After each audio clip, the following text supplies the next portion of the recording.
Și mai reveni cu muzica, parcă.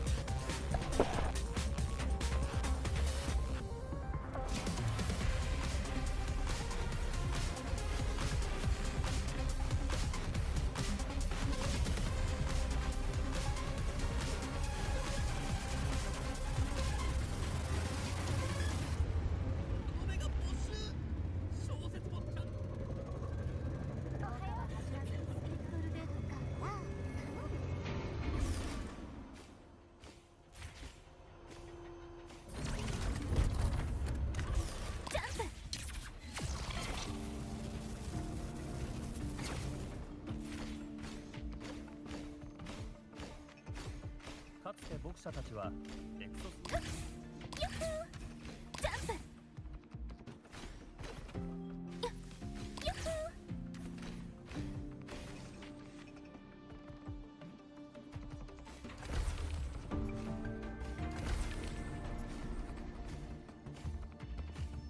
そう緊張しないで。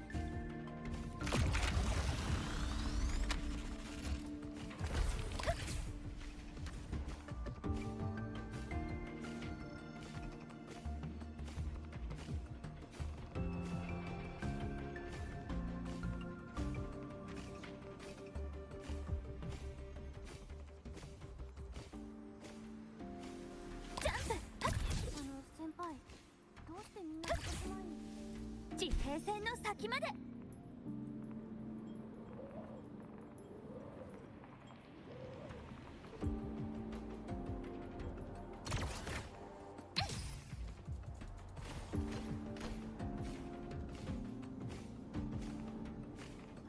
廊下は走らず、ゆとりを持って歩くこと。あなたのロンドン計画書に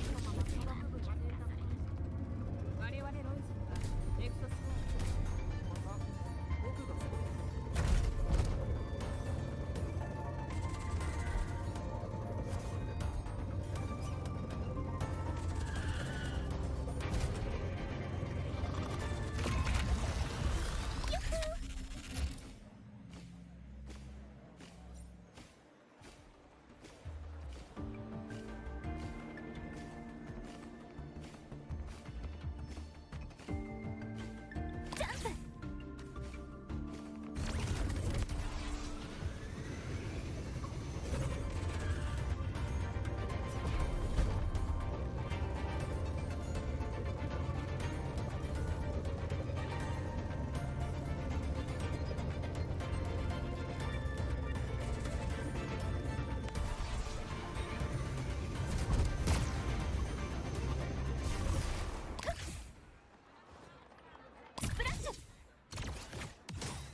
プライズだよ。バー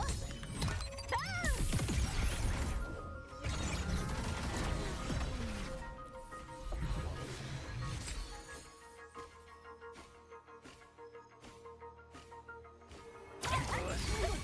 華麗に優雅に楽しませ、これが私の決意。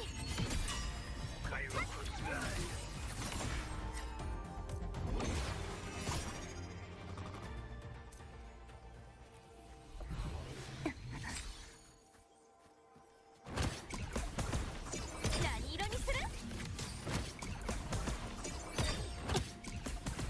目離さないでね。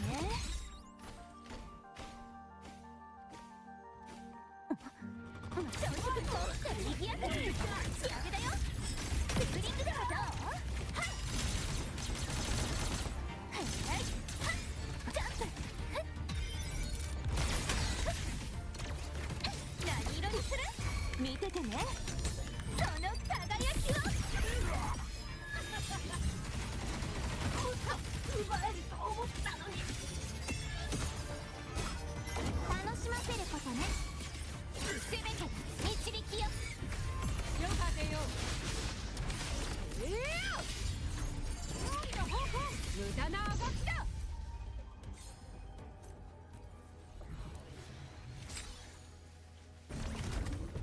栄光は世が守る。進むのだ。さらにとセブンヒルズのために。よっ、栄光をセブンヒルズに。やっ、戦意を埋め。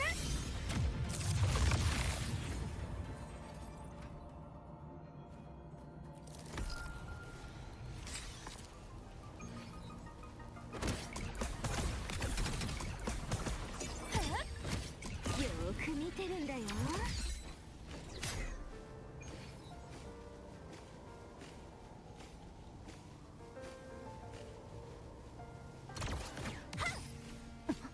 何の音？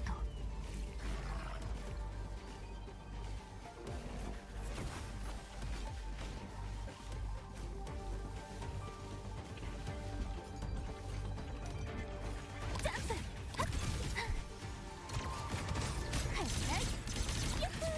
小さく追加。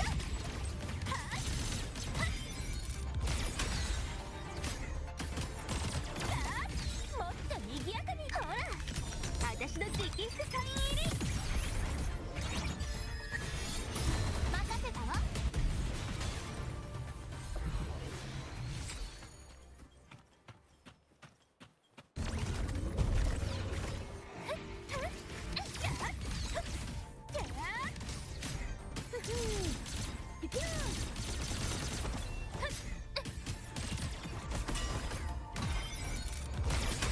その程度なの？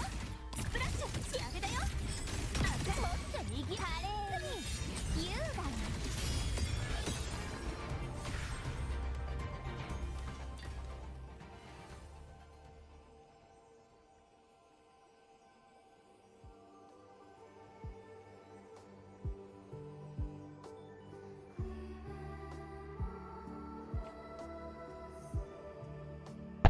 Da, asta era automat sezon. Style-ul ăsta. Și Stellar Blade are soft music ăsta fix după fighting, știi că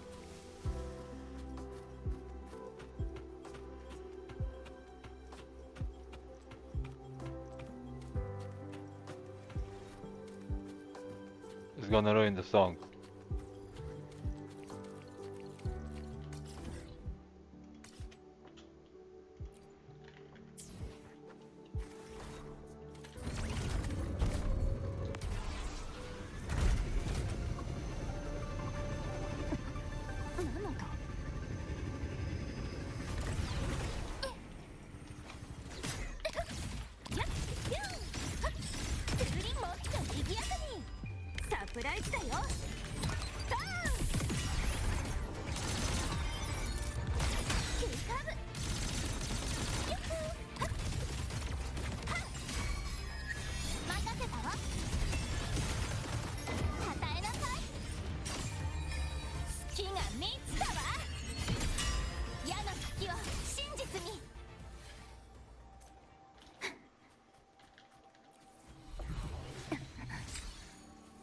Îi bagă piciorul pe gât. Oricând, binevenit.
おう。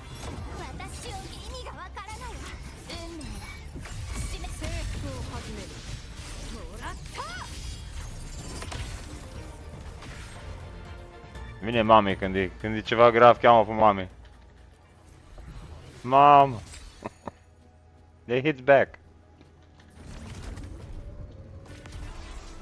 Well, it ain't Genshin. 栄光は世が守る。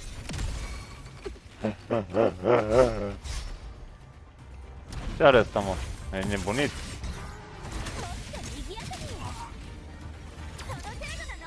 見ててね。その輝きを。チャンス。やっ。仕上げだよ。小さく追加。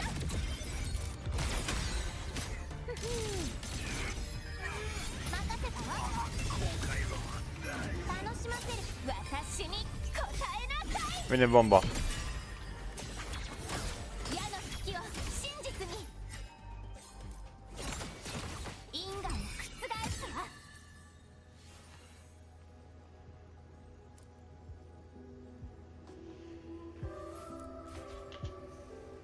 Să rup gleznele.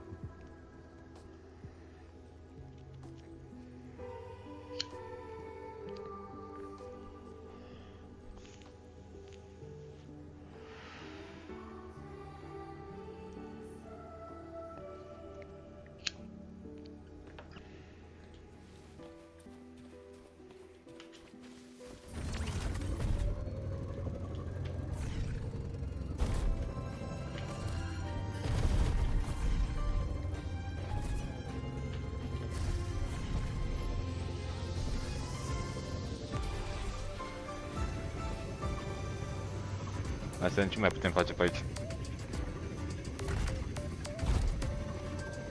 Ah, fuck, pe aici nu mai am unlimited boost.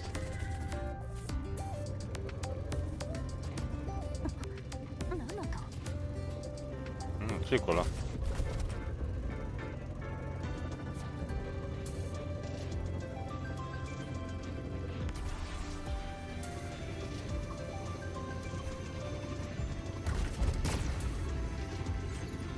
Ah. Trebuia să iau ăla.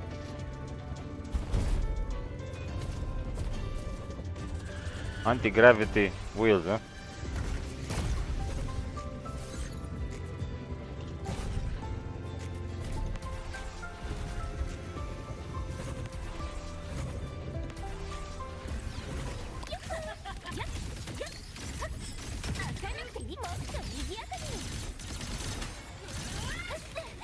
What? Are lasers.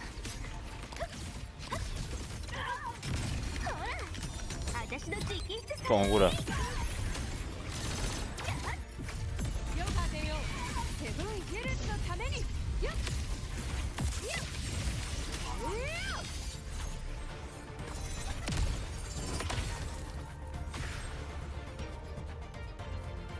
Mom is not fucking about.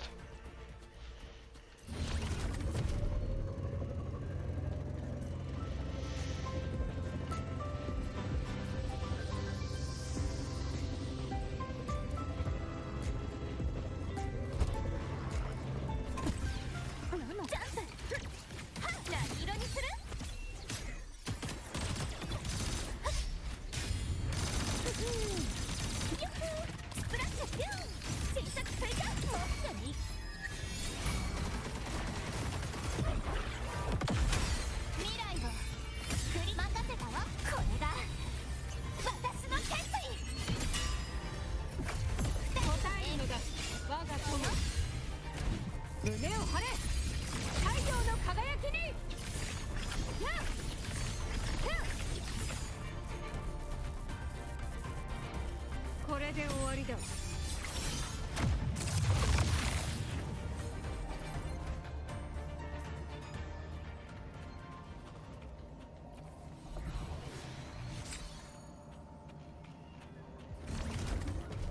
Mafiuca 2.0. Bine că ne-am călcat pe ea. 栄光は世が守る。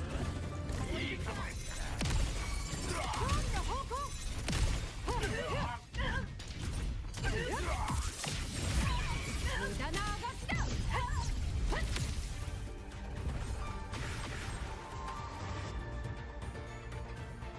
Da, îmi lasă urme în pământ. Frate.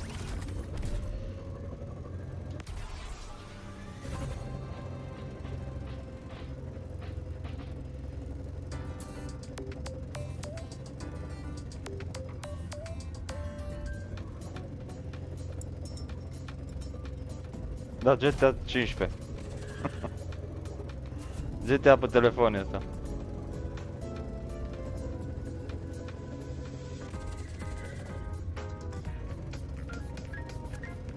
Să mor din ăștia că n-am materiale. 栄光をセブンヒルズに。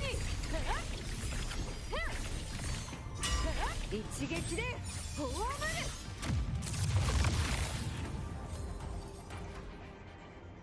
Uf.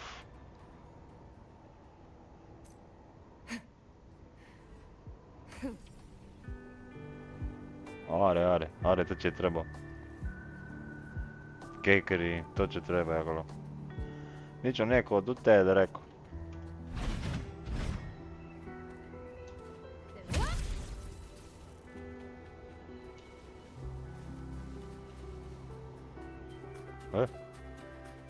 Nianda core!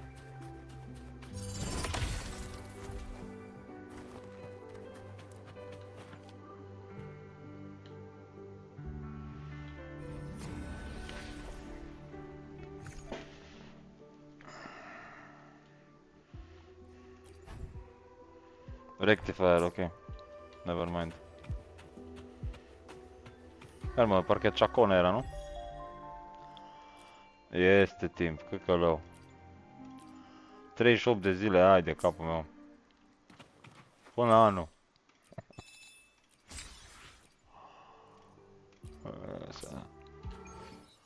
この剣にかなう。やりたいことありすぎてやばいかも。一つずつ片付けてこ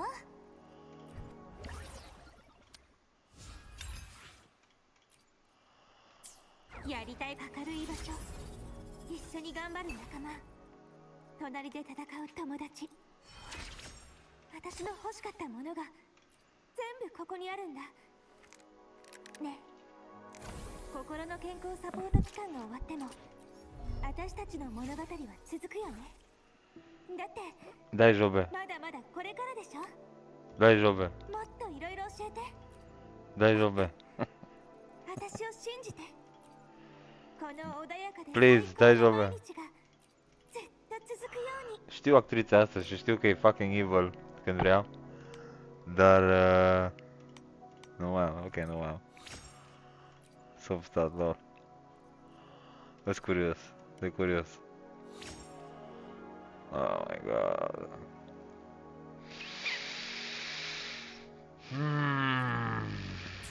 Și nici nu mai am zamă. Da. Nu mă mai chinui să fac pasta de pies, n-are rost. Prea mult buff aia să conteze, că vine Augusta și sparge dințile toată lumea. Nici ea nu mai apucă să facă a doua rotație. Ea vine săraca cu rolurile.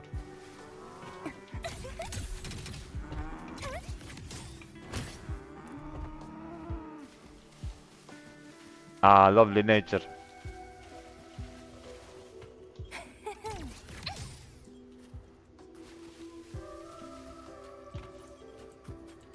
Da, întreb în primul rând. やりたいことありすぎてやばいかも。一つずつ片付けてこう。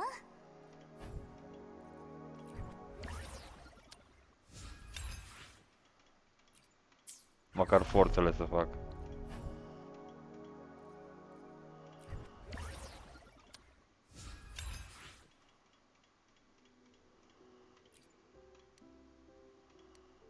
my god. Stai de new mat. Putul în gură.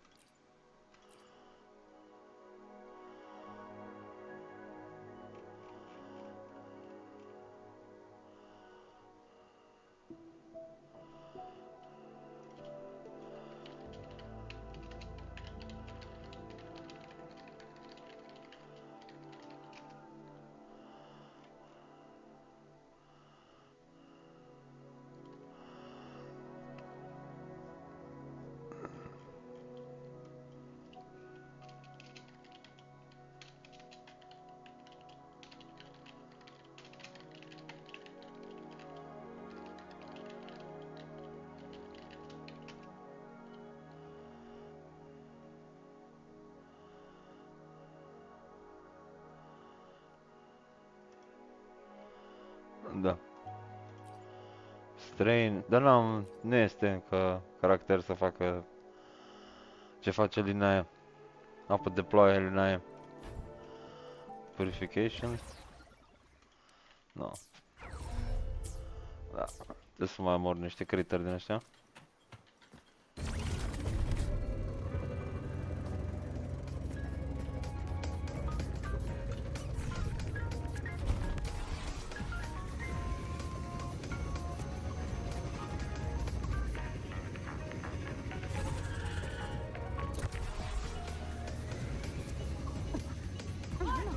Oi, oi!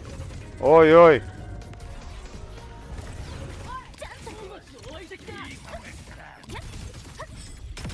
サプライズだよ。バーン。もっと賑やかに。 Bă, やっちゃった。瞬きは禁止よ。捧げなさい。与えなさい。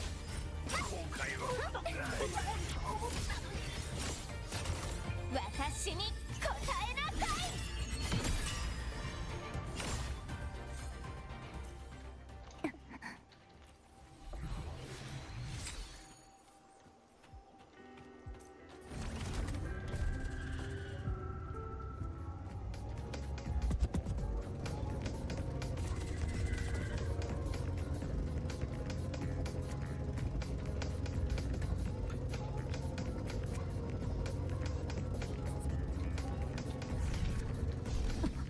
何の音？よっほー！仕上げだよ。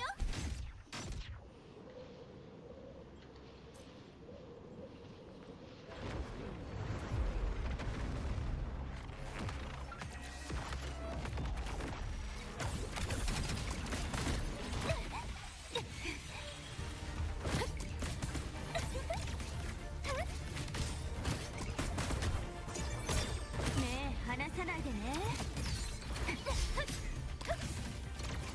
まだまだこんなもんじゃないから。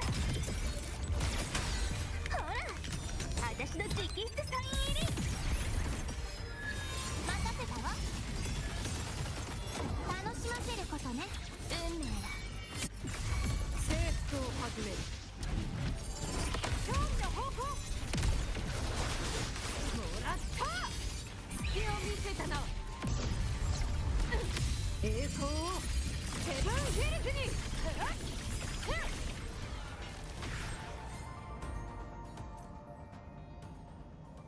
一撃でフォアマル。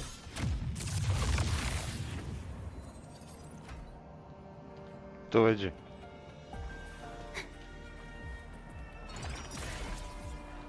はい、ちゃんと持ってるんだよ。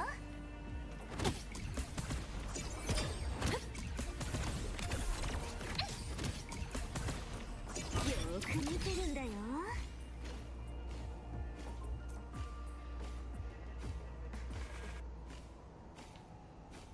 ジャンプ。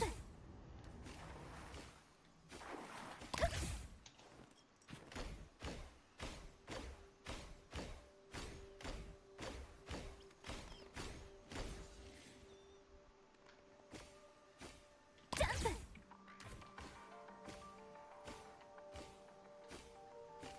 よっほー。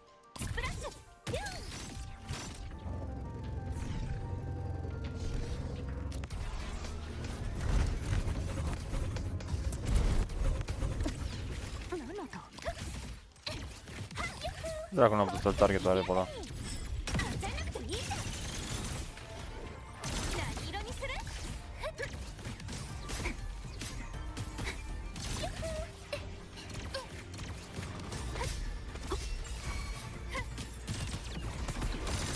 ほら、私の直筆サイン入り。さあ、任せたわ。月が満ちたわ。それだけかしら？私を見なさい。それだけかしら？まったく。私をね。受けてみよ。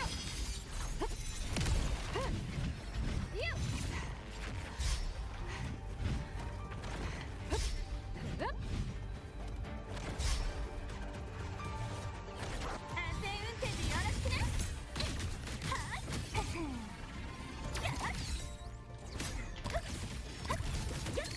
新作追加。もっとにサプライズだよ。バー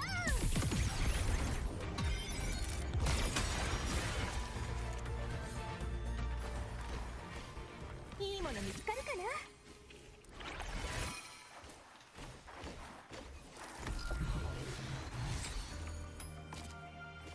To jest nowa, nie wiem, what the fuck? ジャンプ。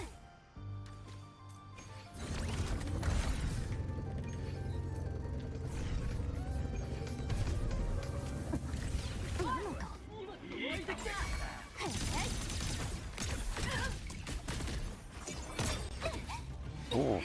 ？Nu lupsa. Nașpa asta. O să-l dăți pe fraier. 私に答えなさい。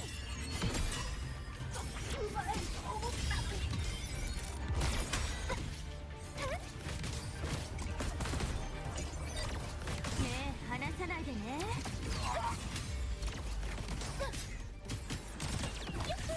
やっ、仕上げだよ。スプリングでもどう？見ててね。この輝きを。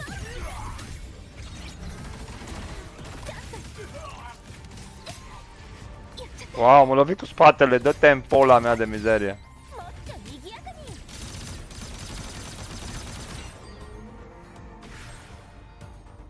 Te dracu de aici.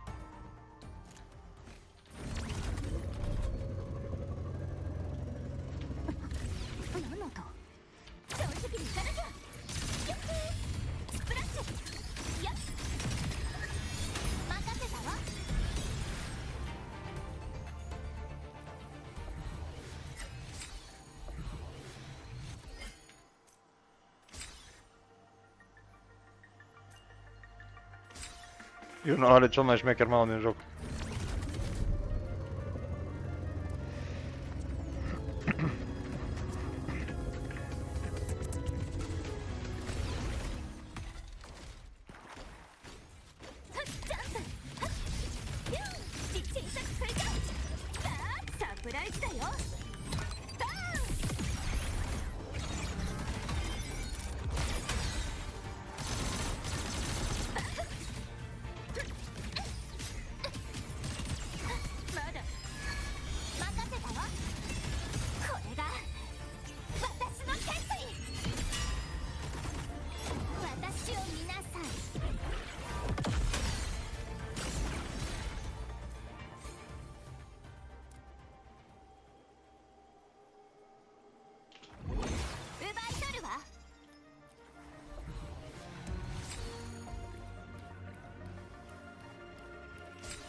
Dai jobe.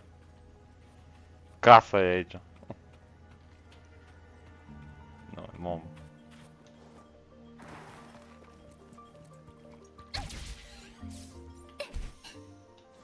スピードアップ。地平線の先まで。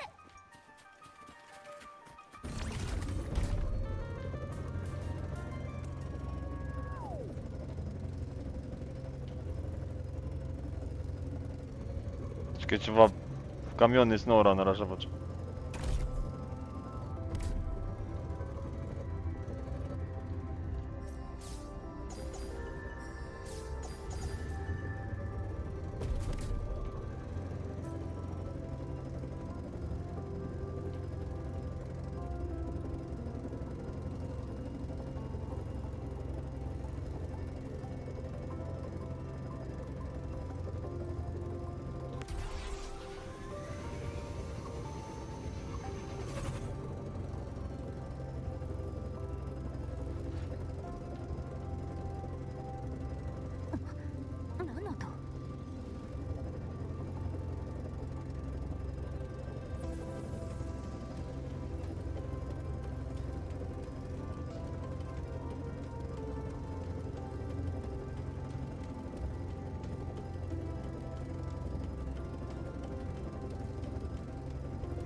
No cred, wow.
タイタンフォーク。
Dracui.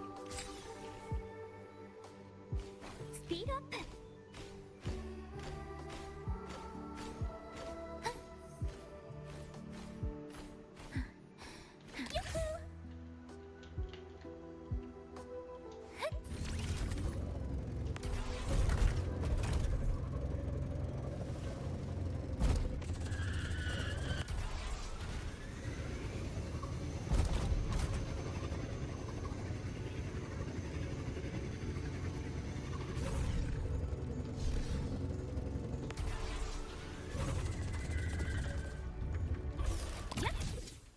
スピードアップ。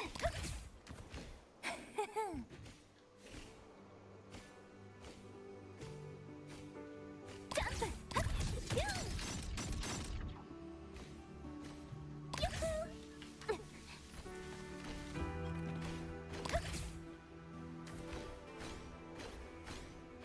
ユッフー。ジャンプ。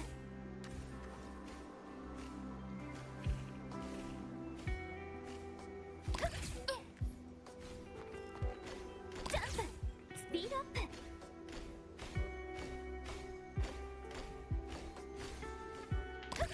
やっ仕上げだよ。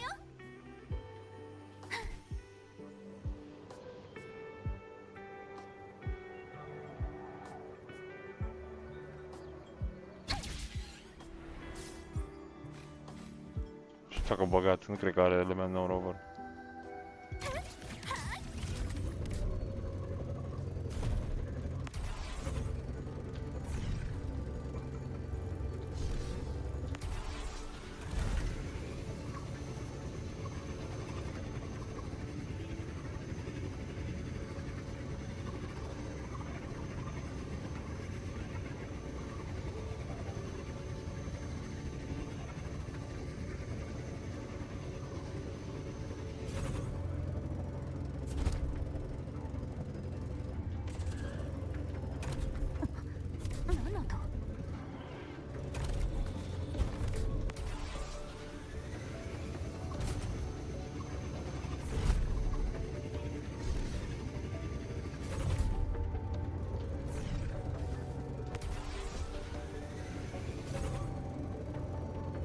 Mă fără zamă.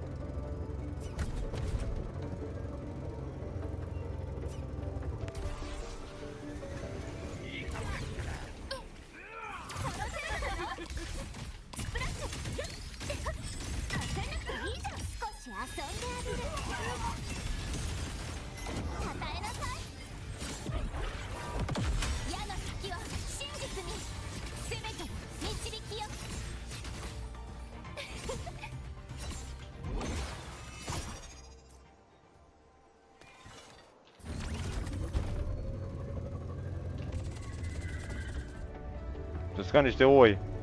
Vaci.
Oh.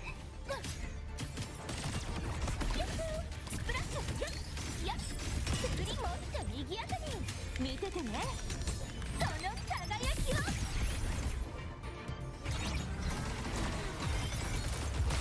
ジャンプ、共に戦おう。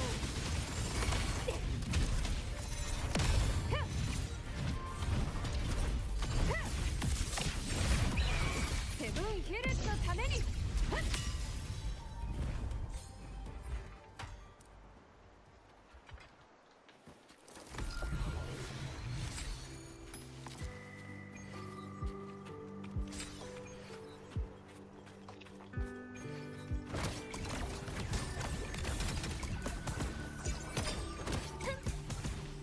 ねえ、離さないでね。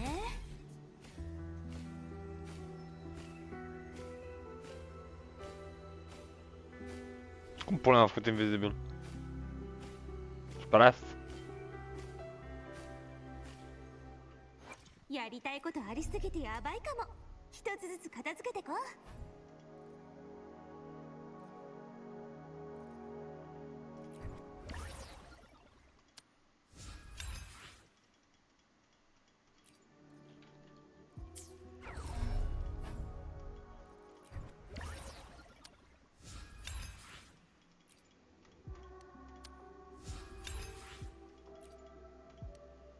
Încă una, oh my god.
What the fuck, ce s-a astea, bro?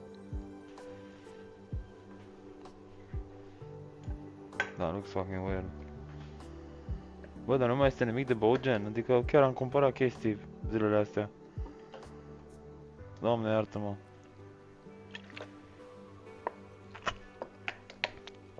Dar nu am băut 8 litri de apă, mă. Sunt 4 sticle de 2 litri. Îmi bag pula, na. Ce să zic, îmi bag pula eu.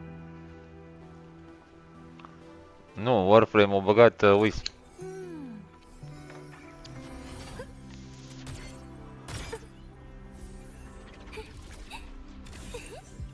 Lol, face poză cu... Da, ok.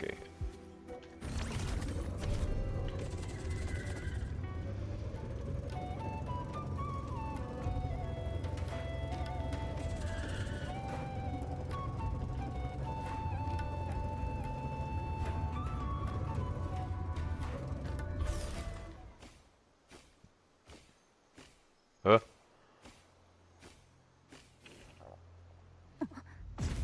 Oh, fuck. Iau damage aici.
え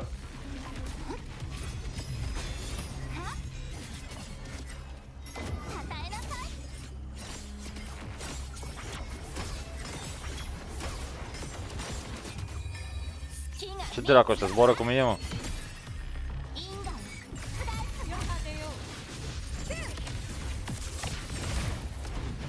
Vă ducem omii jos.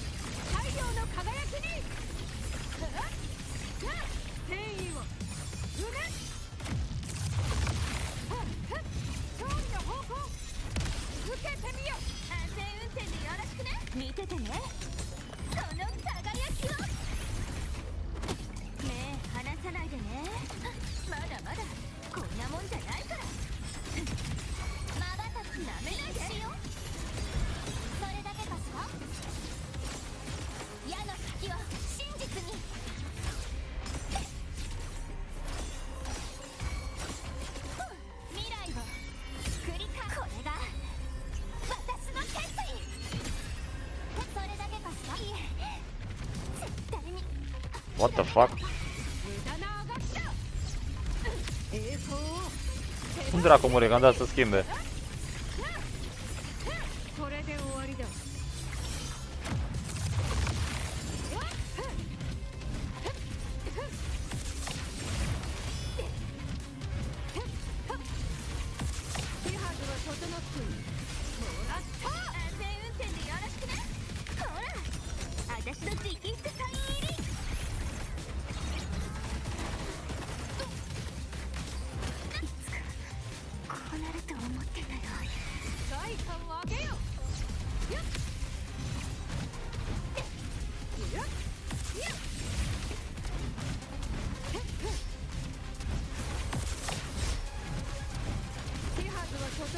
Zăbă că pierd HP. Să se intru în ult. Repede.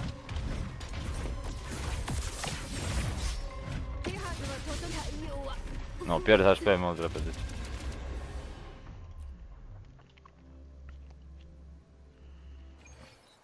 Nu știu că mai bine o tură, dar nu-i stres. Stai așa.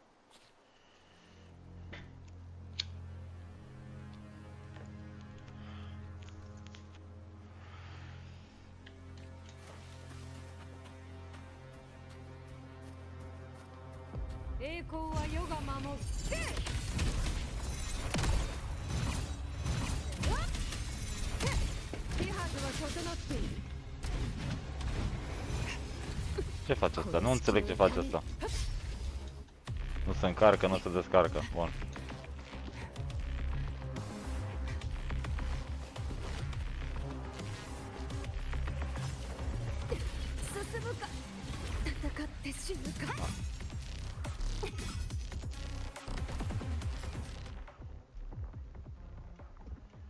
Așa, da, da. Bineînțeles că nu am reviver aici. Oh my god.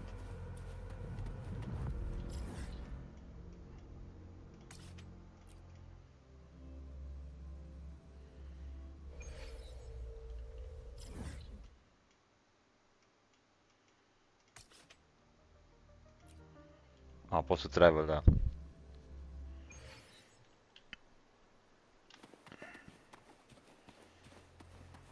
Să dau healing-ul cu asta prima oară, da. Get the healing going.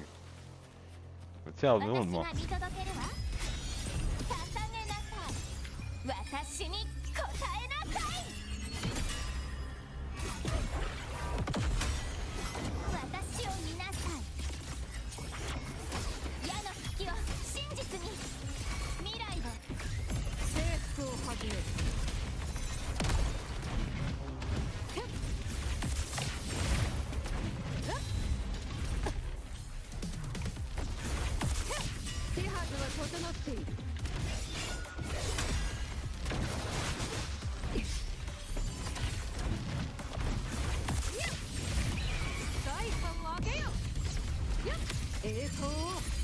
Greu a venit ultima dată asta, mă.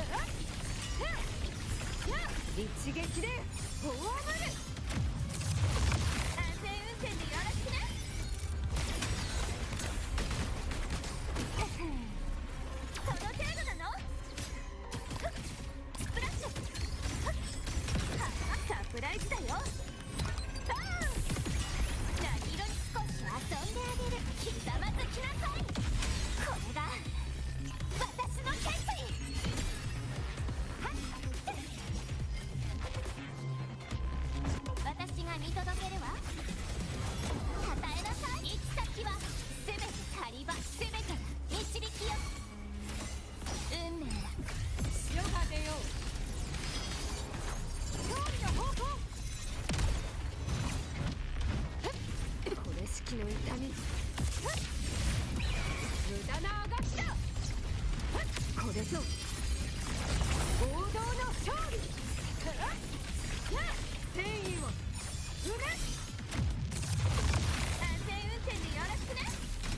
ーく見てるんだよ。ほら、私の直筆サイン入り。よっよっよっよっ。あれ優雅。月が3つだわ。は？楽しませることね。それだけかしら？ったく。 Bă, dar ce pula mea te vrea asta, mă? 因果覆すわ。共に戦おう。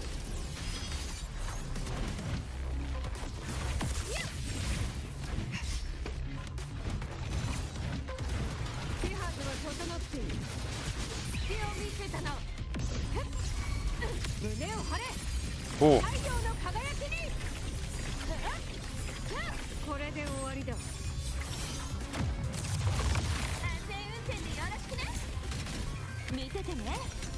その輝きを。ねえ、離さないでね。何色にする？なめないで。瞬き禁止よ。私に答えなさい。与えなさい。矢の先を真実に。未来を。征服を始める。もらった。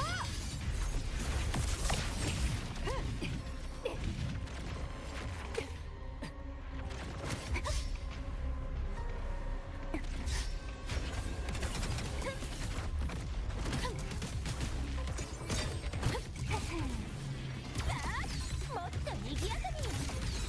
任せたわ。いえ。 Oh, no fucking shit. 諦めないわ。 Nu pot să cred. Oh my god, ce gay.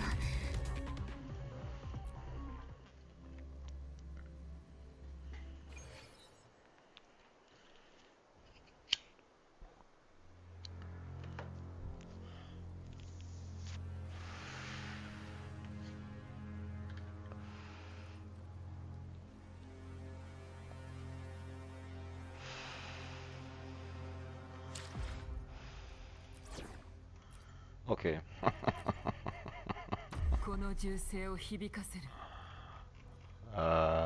să vedem. 剣を養って1000日以上。しかし勝負は一瞬にあり。 Let's see.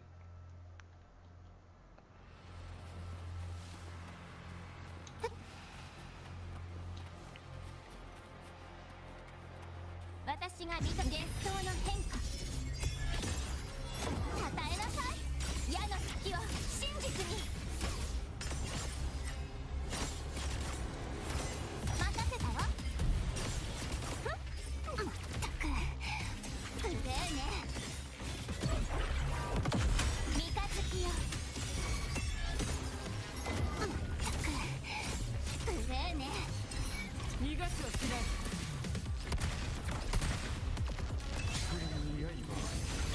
天命が下った。時はまた。 Greșit de acolo. Opa, personalize. トライ。どこまでも行こう。火をまとう。葬ってやる。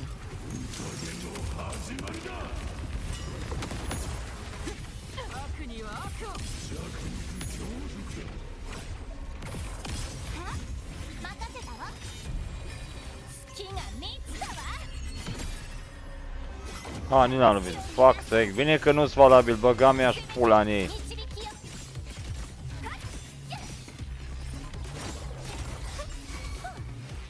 竹林に刃あり。楽しいじゃん。かすり傷。問題。一振りで。事足りよ。逃がしはしどこまない。でも行こ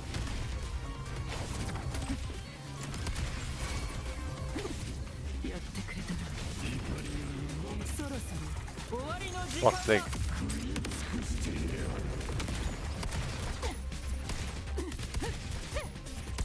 少し遊んであげる。 Ca pula. Ca pula în pizdă. 楽 Nu pot să-i prii pe ăștia.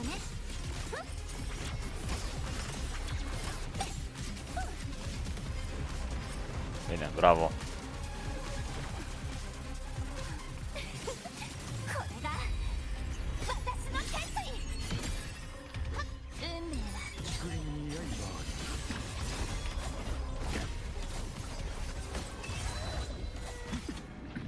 Wow, bro, nu pot să fac nimica de asta, mă. 行け Ah. 遅い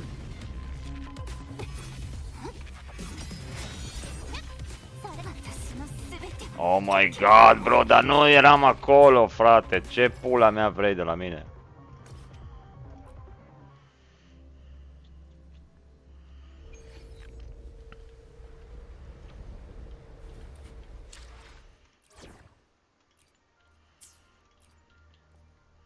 Nu pot, ăștia nu stau să-i lovesc.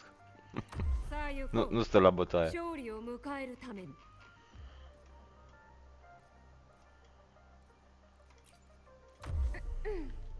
次のターゲットはなんてね。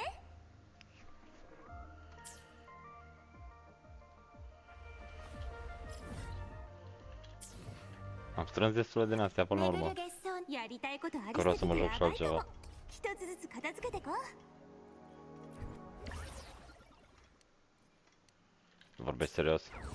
Nici acum n-am dat. Futale soarele azi. Mă întorc la mizeria aia mai târziu. Mă spre a... Da, cred că mă leacă de chec. Dar nu din ăla șmecher.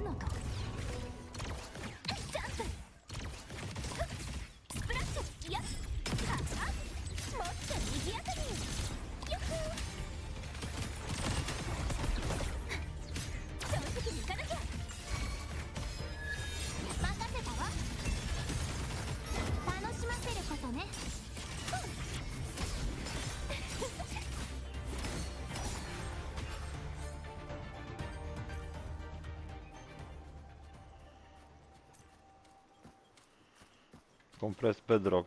Nu ăștia îmi dau, mă.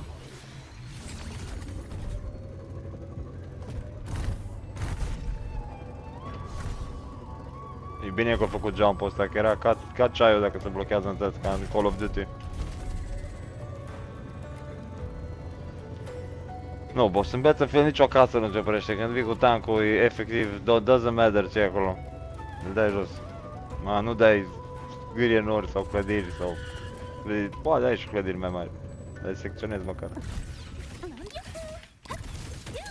小さく追加もっと賑やかに見ててねその輝きをはいジャンプやっはっ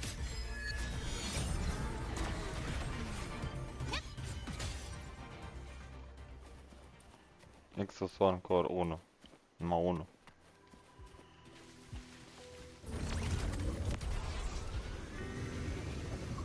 Unul move, îmi trebuie 3 mob să fac un legendar.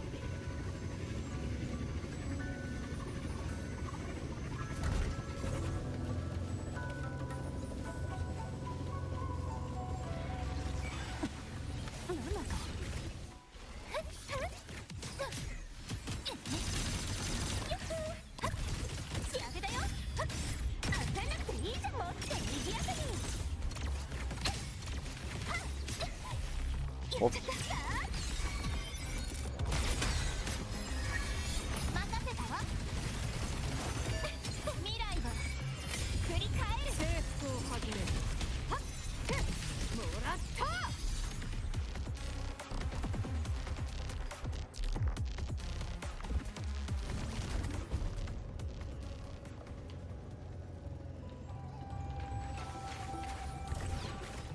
Dați-mi coruri, vă rog.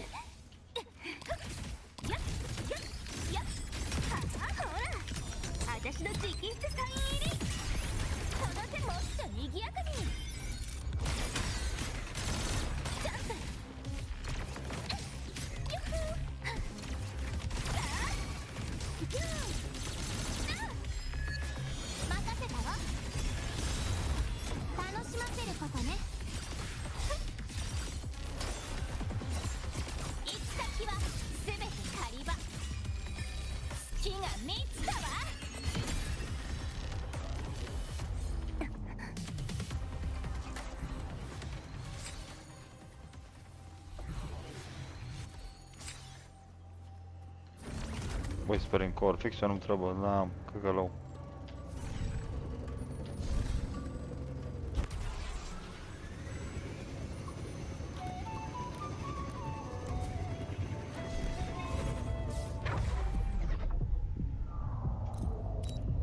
Da, Cyberpunk 2.0.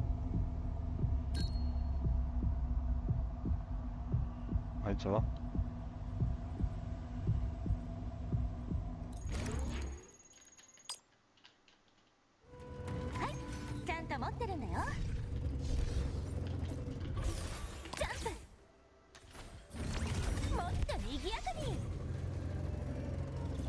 Bun. Am o loot, dăm later.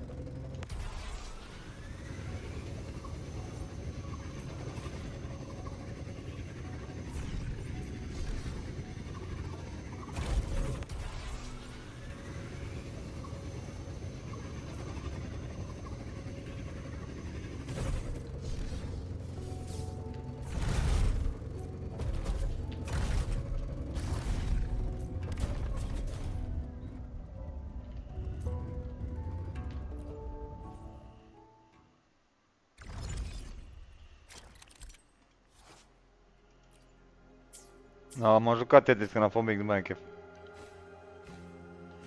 Am crezut că facem gaming aici. Nu la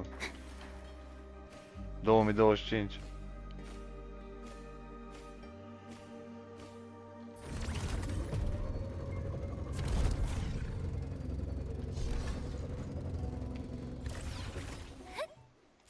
Ah.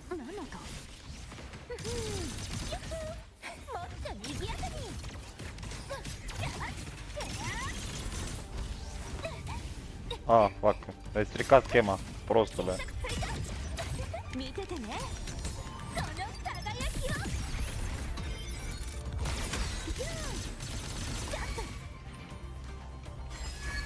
任せたわ私を見なさい因果よかでよ隙を見せたな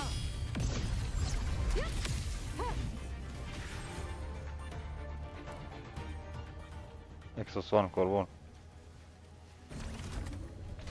栄光は世が守る胸を張れ太陽の輝きに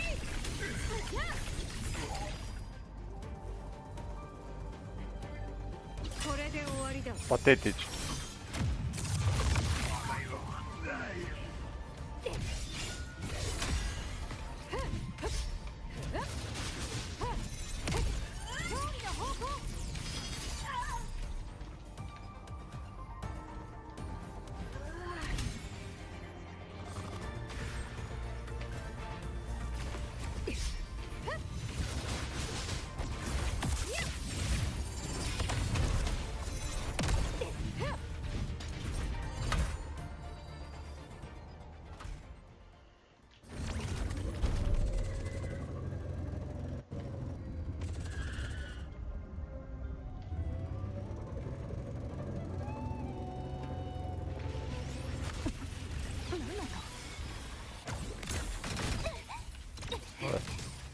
Nu mai dau ca oaie, nu mai am voie să dau ca oaie.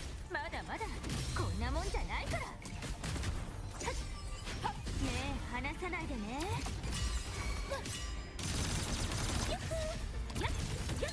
小さくついたほら私の直筆サイン入り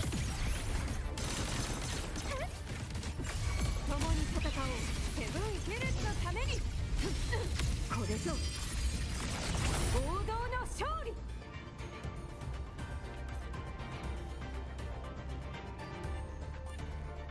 一撃でフォアマル Evaporated out of existence.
私が見届けるわ。これが私の決意。 Alege Thunderbolt.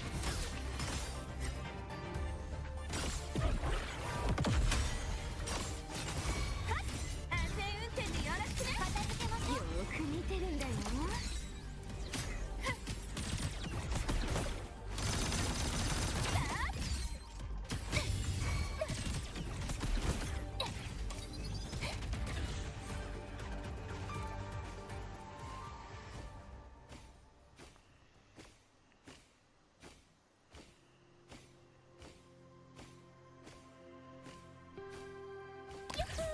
スピードアップ。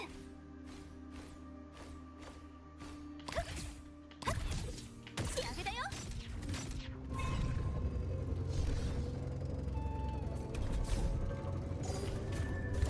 ユッフースプラッシュ。ビューン。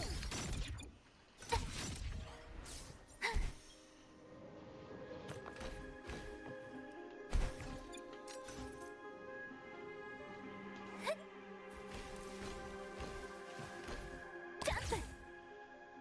地平線の先まで。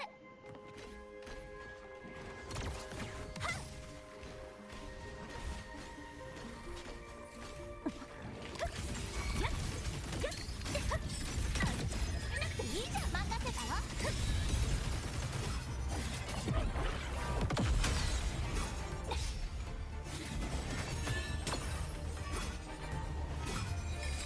月が満ちたわ。ひざまずきなさい。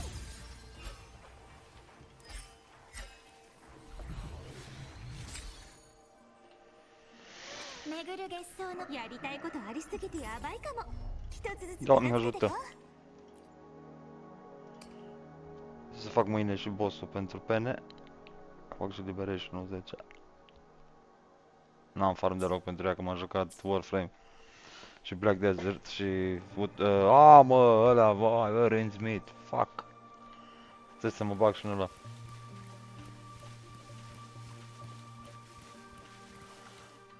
Ce ai zis? Wow, mă, Whimpering Waves, dar nu mai apare, ce dracu. Somniul Labyrinth. Trebuie să switch map, ce dracu.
めてね、その輝きを。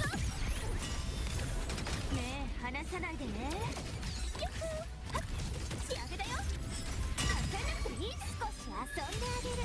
これが私の決意。はっ私を見なさい。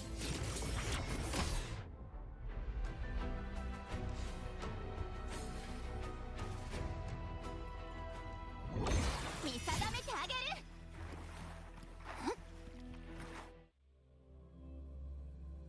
Meh. ついてこい。あっけねえな。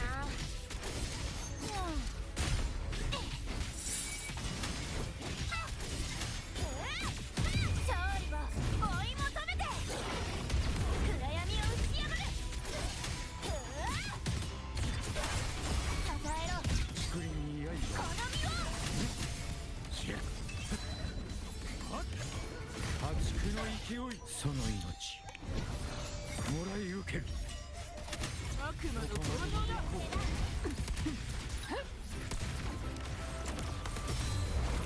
火をまとう。私が示そう。地獄の扉を。被爆。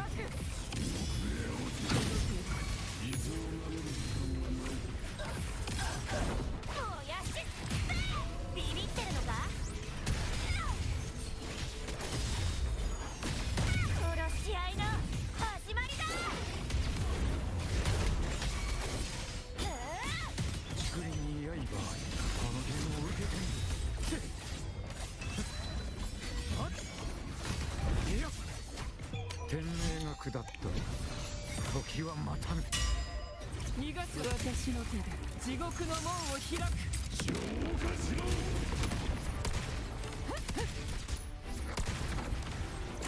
この身に煉獄を。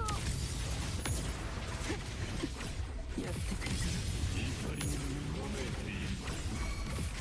おやし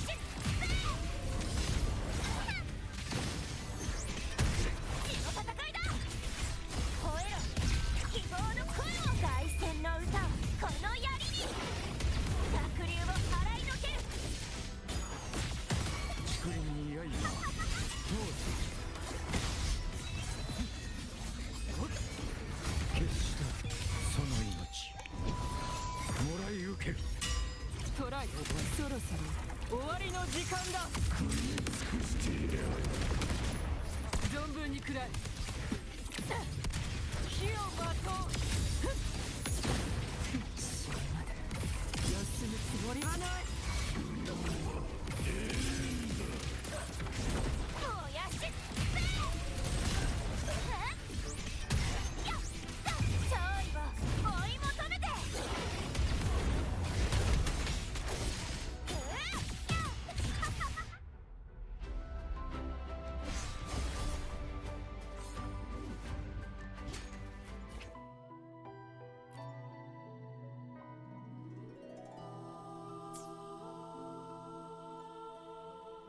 Se poate mai bine cu Augusta. Și cu Galbrina, am greșit.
Sorry.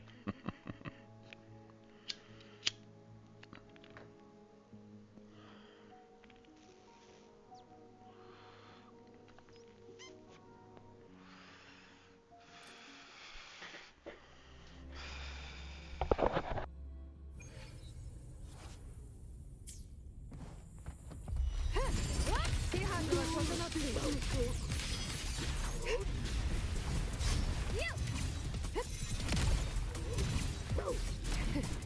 これ式の痛み。正直にいかなきゃ。見ててね、その輝きを。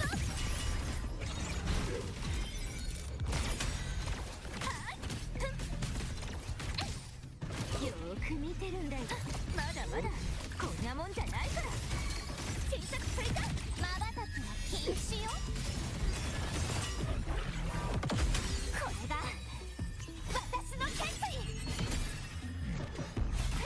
は与えなさい。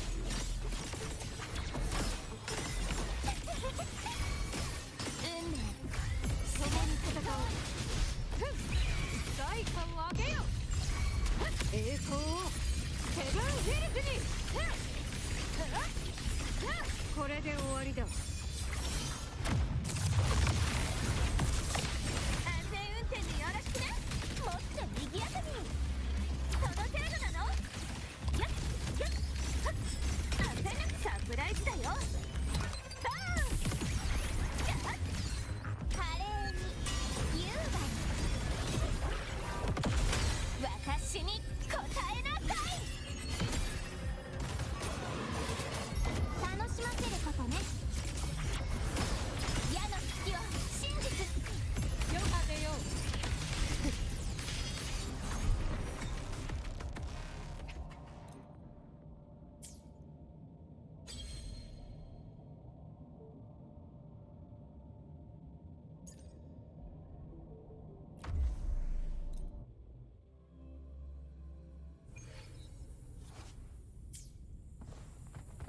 任せたわ。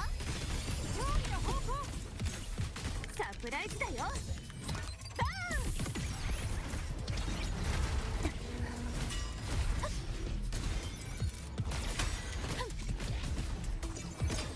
よーく見てるんだよ。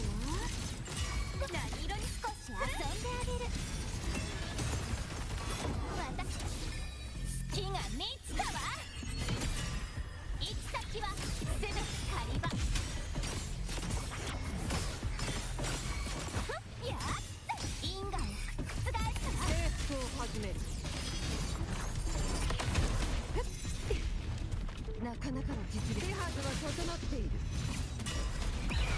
セブンヒルズのために胸を張れ。太陽の輝きに。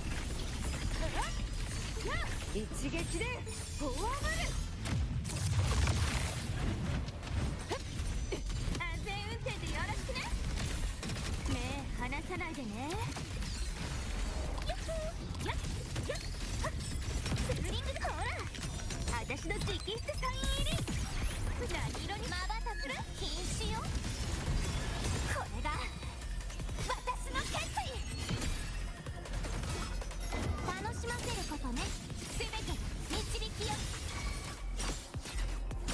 運命共に戦おう。手はずは整っている。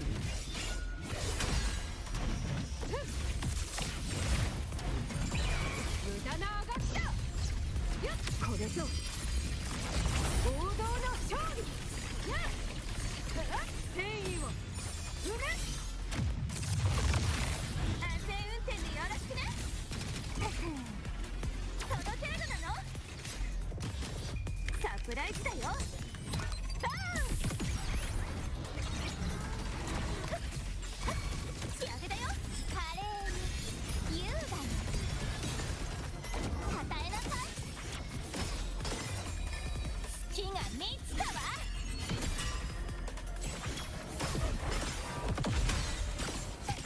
未来かヨハネよ。帰る。もらった。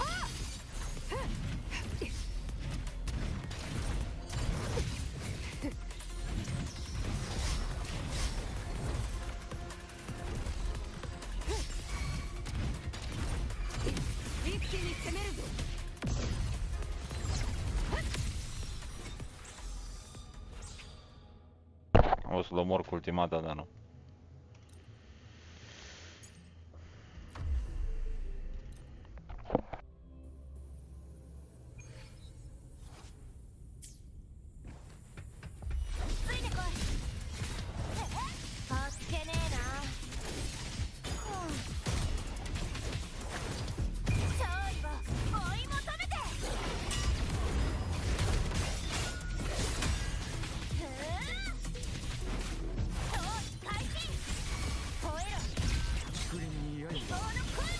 天命が下った時は待たぬ息ぴったりだな。決して悪魔の登場だ。捕食する。償いの時。燃え盛る豪華よ。そろそろ終わりの時間だ。食い尽くしてやる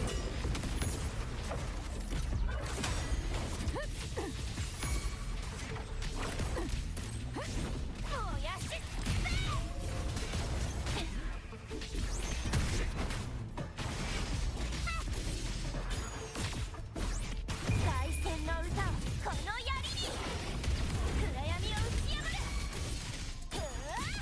竹林に刃あり一振りで事足りよ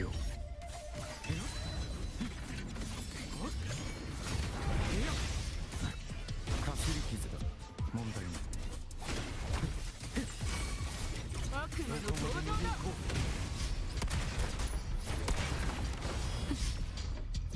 火をまとう。私が示そう。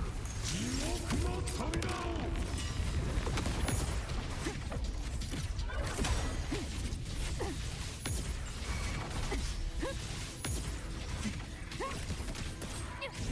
燃やし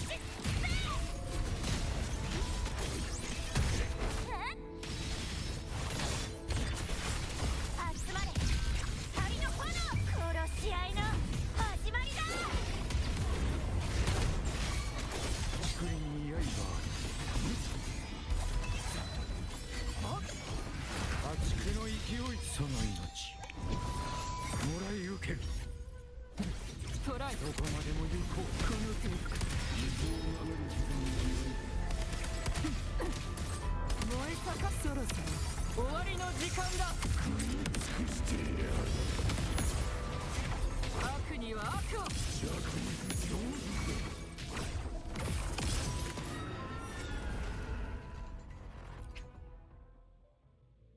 Am mai apucat ulta lui asta mică.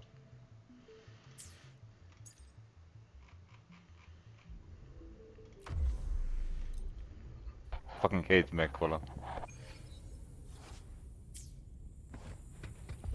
ついてこい。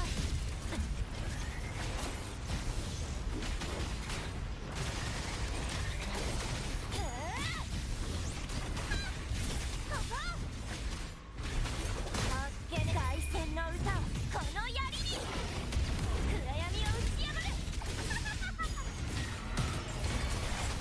与えろ。竹林に刃あり一振りで事足りよ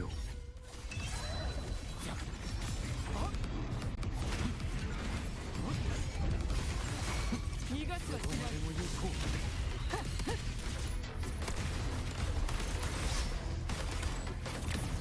この身にね。私が示そう。地獄の扉を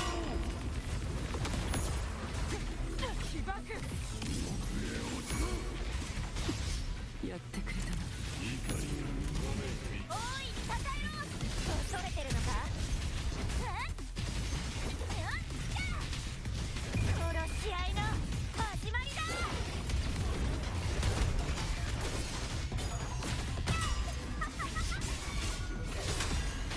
竹林に刃あり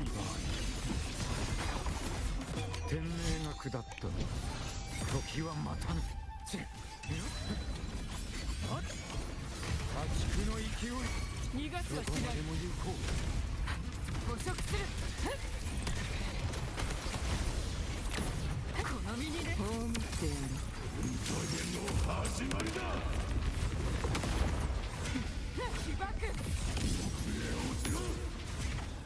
悪には悪を。もやしまずはあんたが調理開始。吠えろ希望の声を。勝利を追い求めて。悪党は噛み殺す。竹林に刃、この剣を受けてみ。その命もらい受ける。進むための答え。いや、トライ。どこまでも行こう。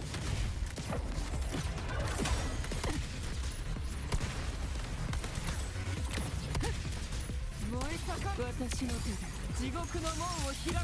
消化しろ。豪華を燃やす。燃やし尽くせ。もや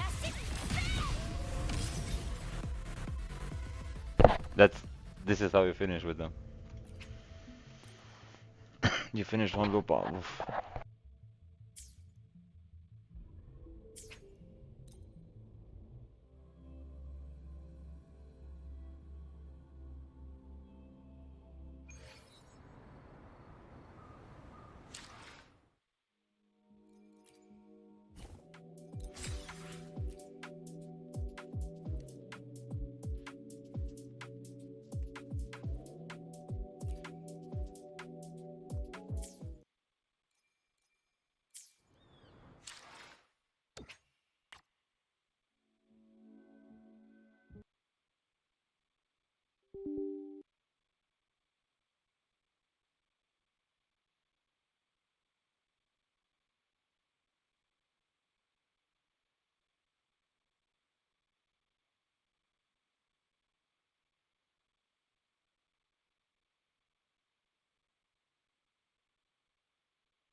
勝利の女神ニケ。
21 de min campaign.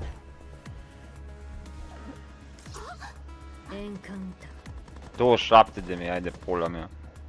No way.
ゲームをしに行くんですか？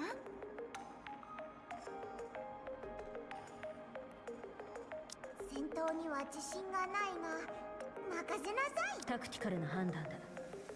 またベッドですか？じゃあ私と一緒にしましょう。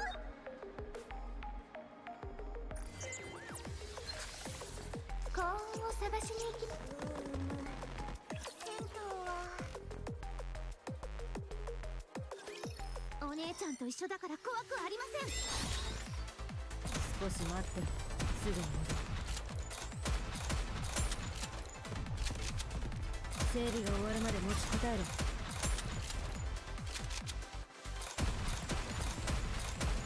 ロードするのじゃ。捕らえた獲物を逃がさ最終確認。豪勢です。あ、喜びすぎましたね。ご苦労だったな、後輩。悪くない作戦だった。エンカウンター。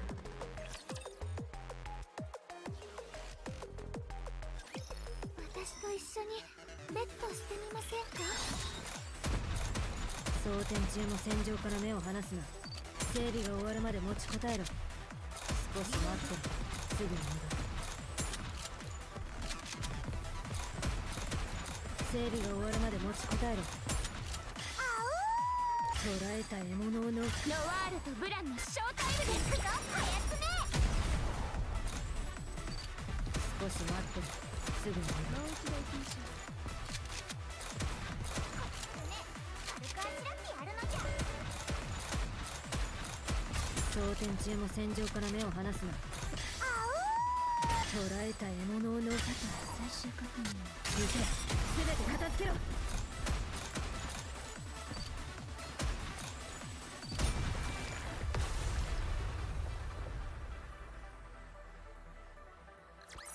お安いご用です。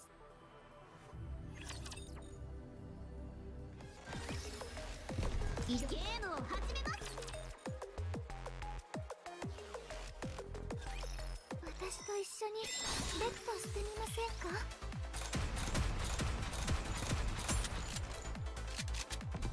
整理が終わるまで持ちこたえろ。少し待ってる、すぐに。捕らえた獲物を逃すと思うな。装填中も戦場から目を離すな。整備が終わるまで持ちこたえろ。そろそろ終わりにしましょう。装填中も戦場から目を離すな。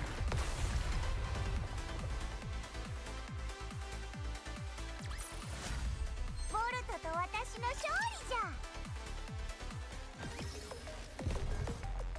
幸運を探しに行きましょう。移動します。移動するときは常に周囲を警戒するように。ボルト行こうかの。移動します。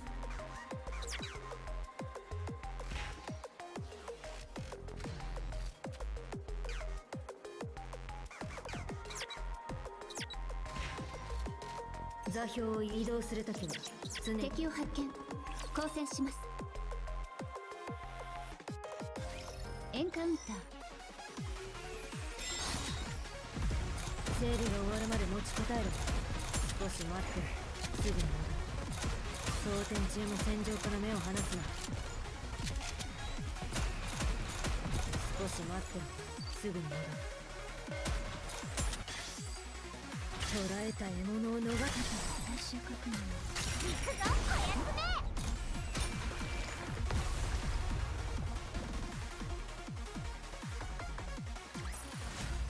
ボルトと私の勝利じゃ。敵を発見。交戦します。私がいるからみんな心配ご無用。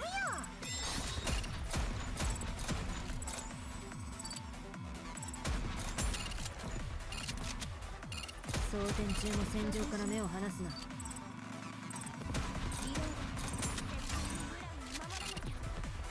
整理が終わるまで持ちこたえろ。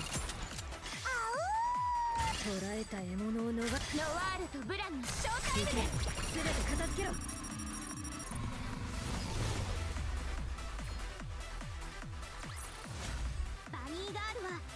もどこでも無敵です。エンカウンター。この格好で戦うんですか？クリア。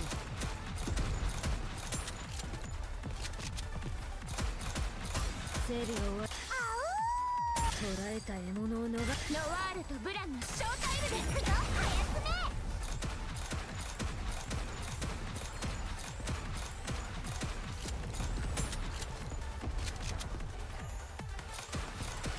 装填中も戦場から目を離すな。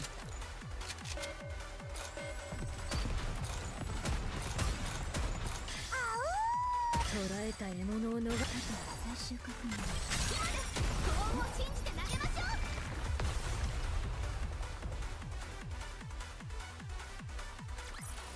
バニーガールはいつでもどこでも無敵です。幸運を探しに行きましょう。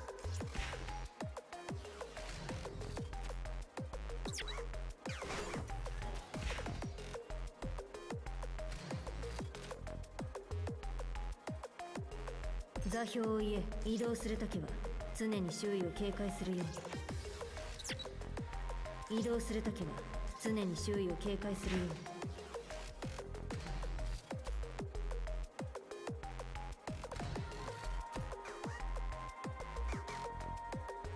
日差しのもと、あっちから大当たりの予感が。あっちから敵を発見。交戦します。移動する。エンカウン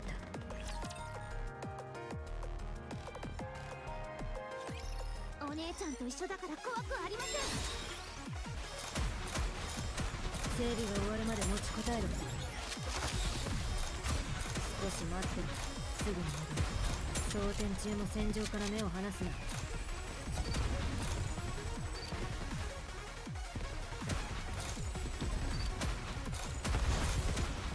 装填中も戦場から目を離すな。少し待ってろ。すぐに戻る。捕らえた獲物を逃すと思うな。ノワールとブランのショータイム行け。です。全て片付けろ。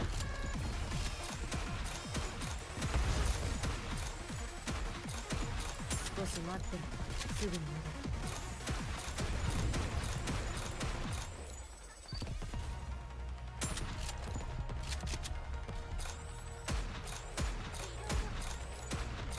整理が終わるまで持ちこたえろ。捕らえた獲物を逃す。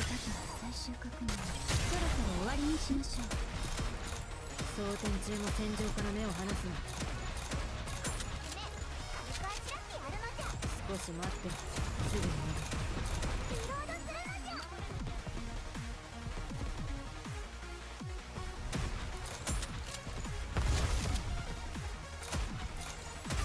装填中も捕らえた獲物を逃す。ノワールとブランのショータイムです。早くね。もう一度行きまし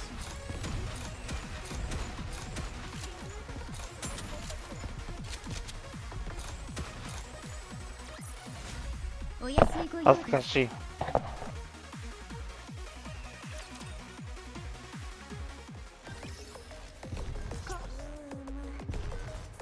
移動するときは常に周囲を警戒するように。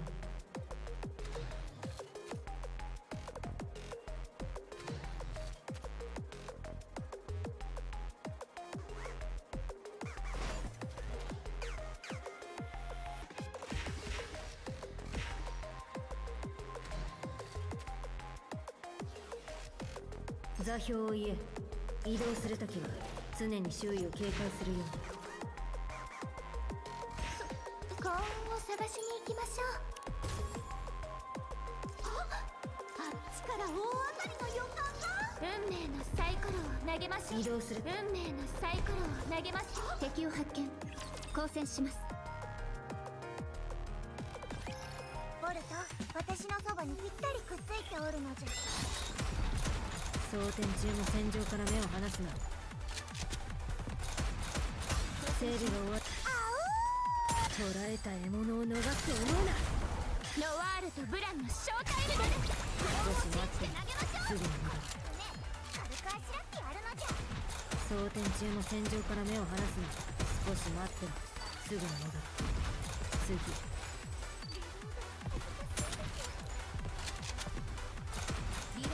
整備が終わるまで持ちこたえろ。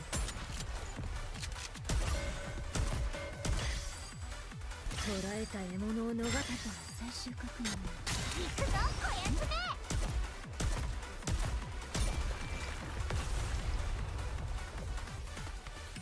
Vreau să aud cum zice Haskashi. これなら幸運のウサギって言えますよ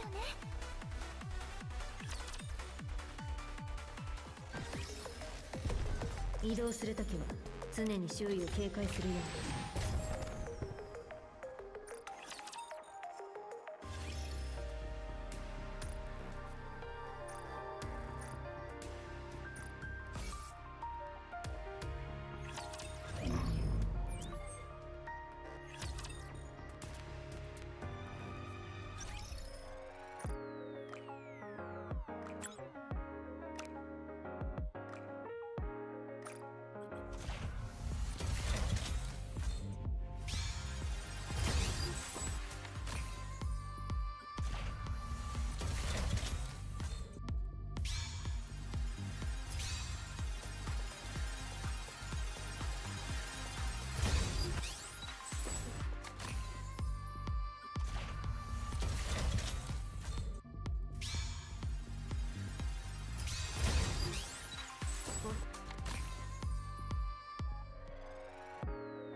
ノコギリから建物まで何でもありがとうございます。合法的に入手できない品物が欲しいのか。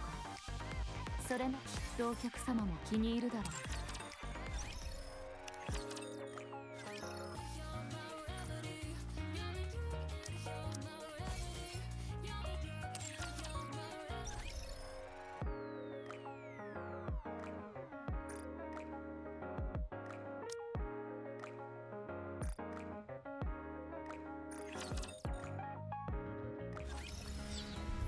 運命のサイコロを投げましょうか。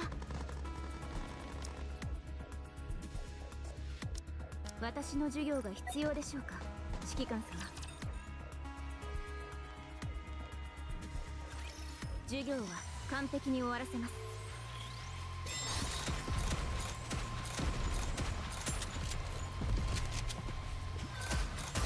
少し待ってすぐに戻る。では本格的。ノワールとブランのショータイムです。全て片付けろ。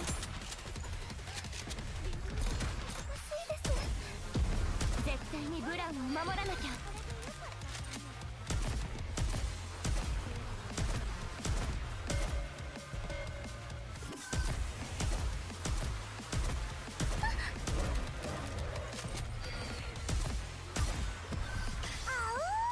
捕らえた獲物を逃した最終確認。喜びすぎましたね。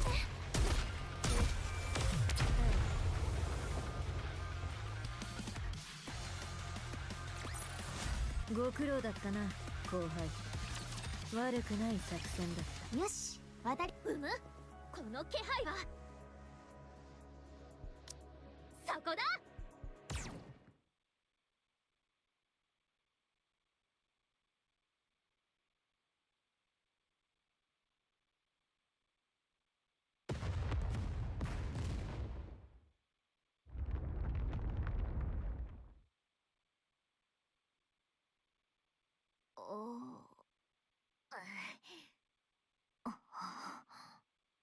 あなた頭おかしいんじゃないの？わざとじゃない。素晴らしい。ヘレティックの破片は私たちのものという宣戦布告だな。やはりリーダー、お前を認める。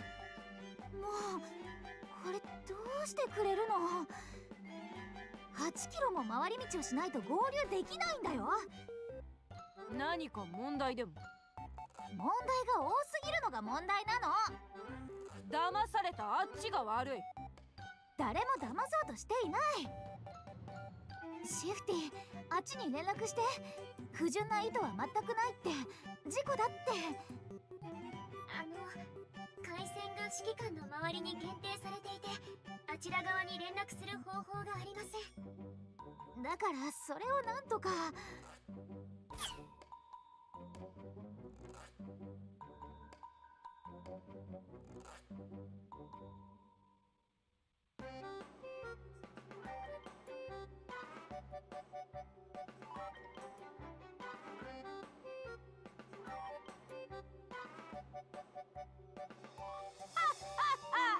愚かなやつらめ。ヘレティックの破片は我らメティスのものだ。挑発しないでバカ。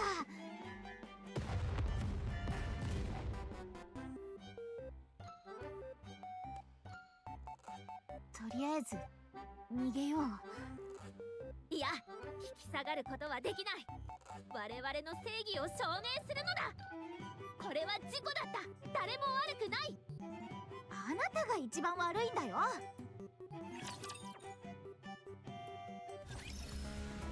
はい、移動します。幸運を探しに行きましょう。はい、移動します。移動します。銭湯は私と一緒にベッドしてみませんか？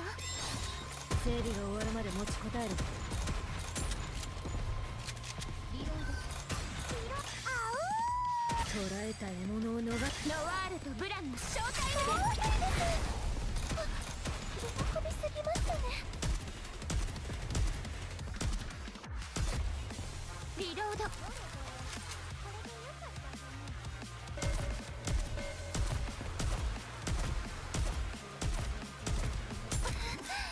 リロードも恥ずかしいです。Ah, s-am vrut să aud. 捕らえた獲物を逃す。最終確認。 N-au apucat să vină alea, sus pula. これなら幸運のウサギって言えますよね。E tot ce vrei, e acolo. 移動敵を発見。交戦します。ボルトと私の勝利じゃ。幸運を探し。銭湯はベッドですか？じゃ、戦闘には自信がないな。任せなさい。これが最後の仕事であることを願います。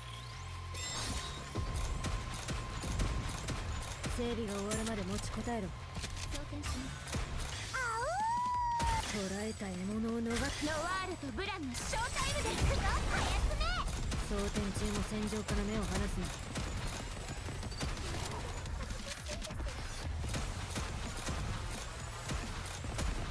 少し待って、すぐに戻る。整備が終わるまで持ちこたえろ。装填中も戦場から目を離すな。捕らえた獲物を逃す。最終確認。そろそろ終わりにしまし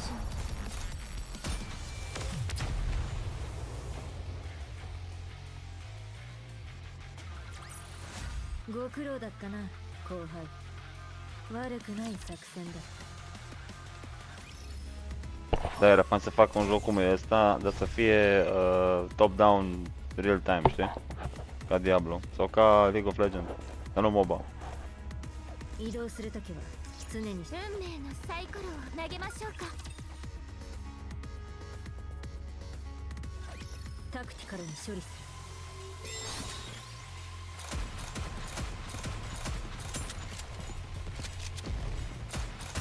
整備が終わるまで持ちこたえろ。捕らえた獲物を逃すと思うな。装填します。ノワールとブランのショータイムで。全て片付けろ。少し待ってすぐに戻る。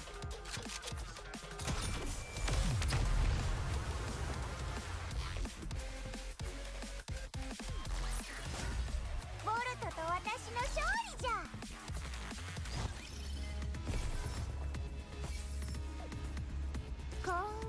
敵を発見。交戦します。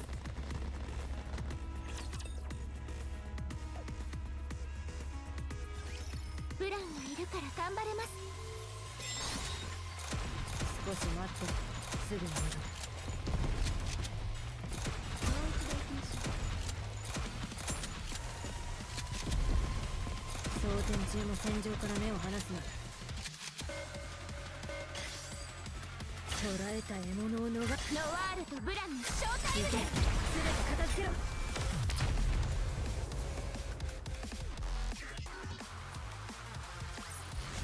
ボルトと私の勝利じゃ。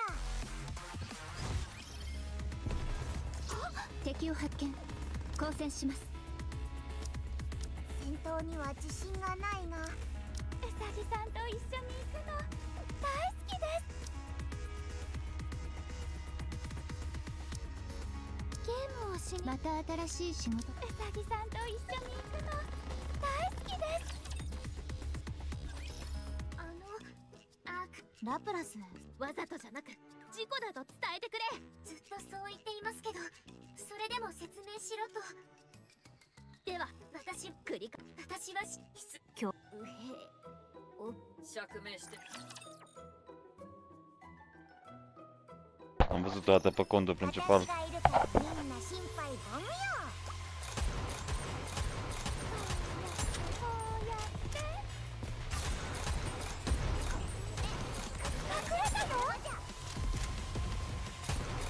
準備できたらもう一回。こう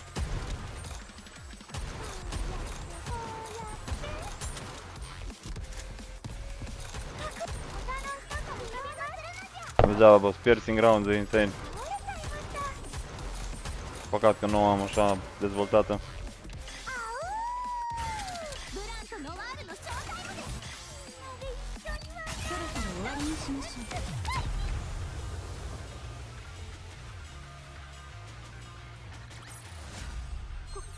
これなら幸運のウサギって言えます Level 200.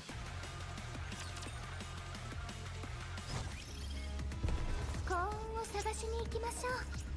移動します。運命のサイコロを投げましょうか。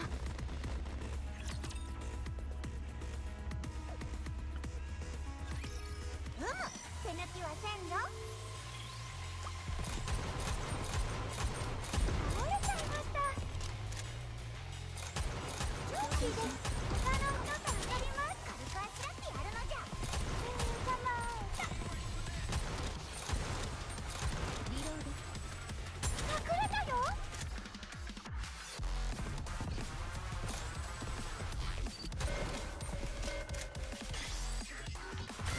ブランとノワールのショー。一緒には一緒に遊びましょう。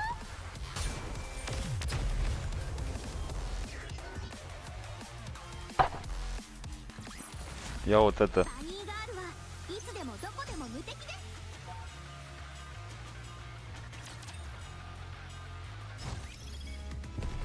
移動しゲームを始めます。バニーガールはいつでもどこでも無敵です。スパルタエンカウンターですっ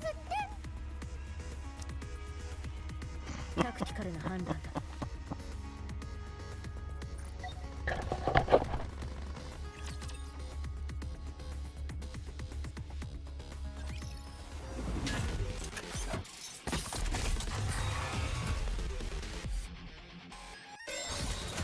装填中も戦場から目を離すな。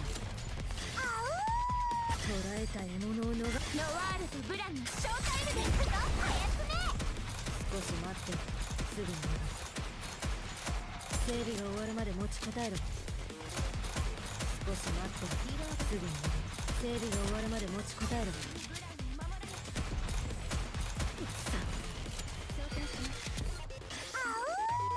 捕らえた獲物を逃す。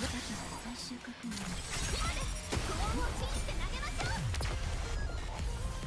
Faci, l-o trăznite una în altă planetă. これなら幸運のウサギって言えますよね。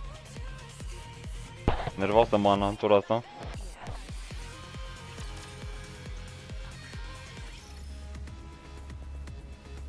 移動します。エンカウンター。ボルト行こうかの。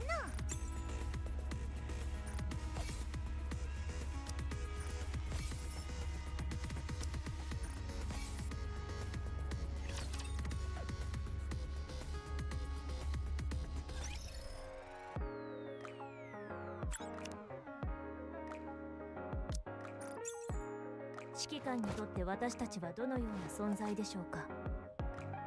Copsele astea sunt ceva... Nu știu cine desena copsele astea, dar să știe, dar desena copsele. Gen.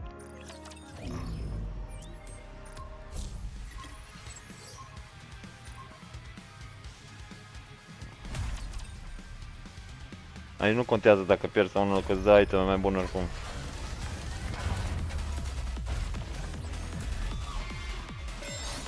整理が終わるまで持ちこたえる。捕らえた獲物を逃す。ノワールとブランの正体だ。少し待ってすぐに戻る。装填中の戦場から目を離すな。少し待ってすぐに戻る。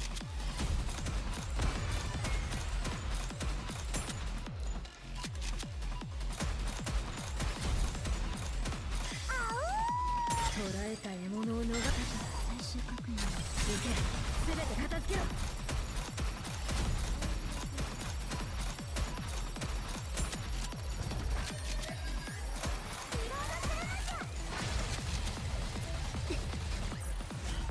バニーガールはいつでもどこでも無敵です。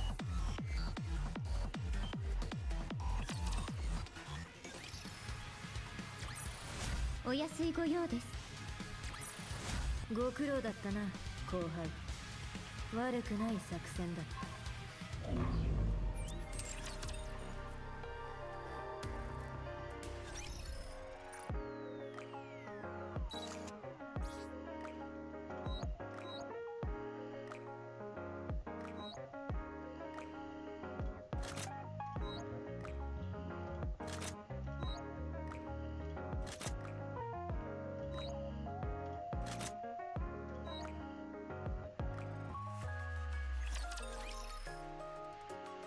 Da, minor upgrade. Oricum mâine mi intră astea.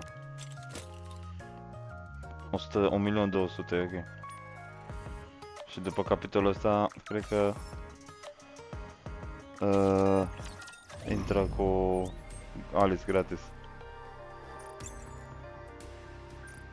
Să da, astea că să nu știu dacă le bagă direct.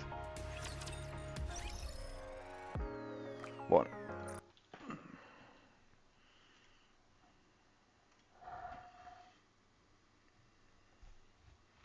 Da, să mă lăbăgesc un pic în Warframe.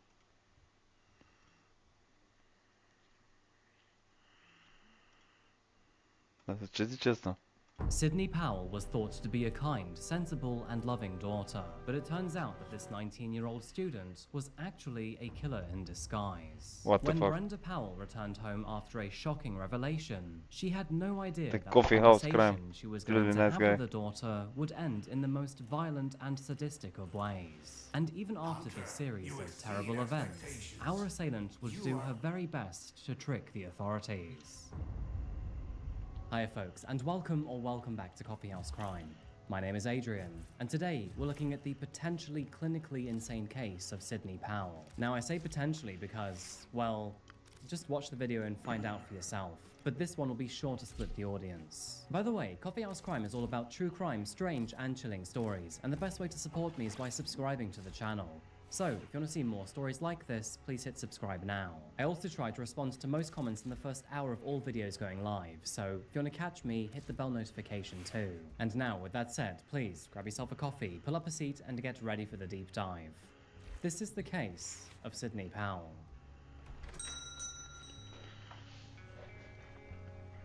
Sydney Powell.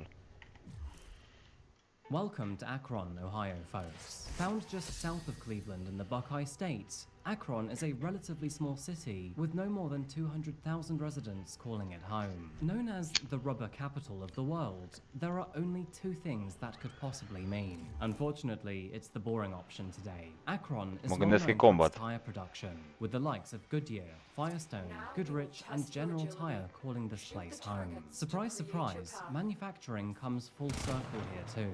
The city is also becoming well known for its illegal dumping of tires, and the council has so far identified over 4,000 stray tires this year looking for a good home. There is a dark side to Akron's But it tries history left. too. What The the fuck? city is plagued with chemical toxicity from the constant release of polymers into the land, water, and air. And although it is rather mild, that makes it even worse in a way, because Wow, ce chronic retardat diseases asta. caused by these occupational toxins take 20 to 40 years to manifest. What? Maybe it was the fumes that made our killer in this video so incredibly thick. But before we get there, let me introduce you to an incredible woman named Brenda Powell. Born on March the Aici cum 19th, dracu zic? 1969 in Salem, Ohio, Brenda Powell was a natural caretaker. Even from a very young age, she loved Dar to cum work pula with mea, mă? kids and was deeply interested in caring for other people. Now, naturally, as she progressed through her education, she geared her studies towards her passion for caretaking. And so, it is Ce no bine era dacă surprise era numai that combat. after graduating from the University of Akron with a child life degree, she worked at the nearby healthcare facility No, named now what? Akron's Children's Hospital. While here, Brenda's skill set and calm demeanor were recognized as she worked with children of all ages. Mission failed, super. Specifically working in the Center for Childhood Cancer and Blood Disorders, her motherly attitude and deep understanding of childcare Ah, ce made nu mai her pot să a dau massive asta. asset to the team. And over the course of the next 28 years, she worked in this hospital. She also went on to develop the ward's oncology teen program and planned activities to help families and children celebrate each step of the recovery from cancer. Brenda was legendary at that hospital, and children and co-workers alike absolutely loved her. She was like a second mother to many, treating the children that she cared for just like her very own. Focusing on her personal life, Brenda was a happily married woman with 2 children. Her husband, Steve, described What? her as deeply devoted to her work, friends, and family. After Bă, dar meeting cum in the pula year mea nu sare de pe 1995, Edge, mă? it didn't take long for the couple to tie the knot, and only a year later, the two were happily married. Soon after marriage, they found their firstborn daughter. Dar Sydney, prinde-te, on the frate, way. de margine, The couple holy shit. excitedly named her Sydney, and soon after, her brother Andrew followed a few years later. The 4-person family happily lived together peacefully in Akron, Ohio. Brenda and Steve were financially well off too, meaning the Înțeleg. family did not have much to worry about when it came to money. Hats off to Stop, them, they provided a stable and happy home for their children. And Yeah, it hopefully appears so. they would It end up appears that I don't know how just the as fuck healthy do I as their home environment. do that pile driver. Sydney and Andrew were born into a Catholic home, and as for education, Sydney first attended St. Sebastian Elementary School before graduating from St. Vincent St. Mary High School in 2018. While in high school, Sydney performed exceedingly well and was well known to be an absolute pleasure to be around by both teachers and students alike. She was friendly but not outspoken, and was well cum pula mea liked but did not ridic? go out of her way to grab attention. I guess you could say that she was ambiverted or quietly confident. Friends say she came across as shy when you first met her, but over time, when she warmed up to you, her personality would Așa, shine through. ar trebui. And on the sports field, she was a talented athlete. After graduating high school, Sydney decided to attend Mount Union University, which is around an hour away from Akron. In her mind, this was far enough to give her space, zi și but mie close enough cum. to get back to family if she Mi-au lăsat needed să them. zbor. Due to her academic success in high school, Sydney was awarded a scholarship by Mount Union, which she gladly accepted.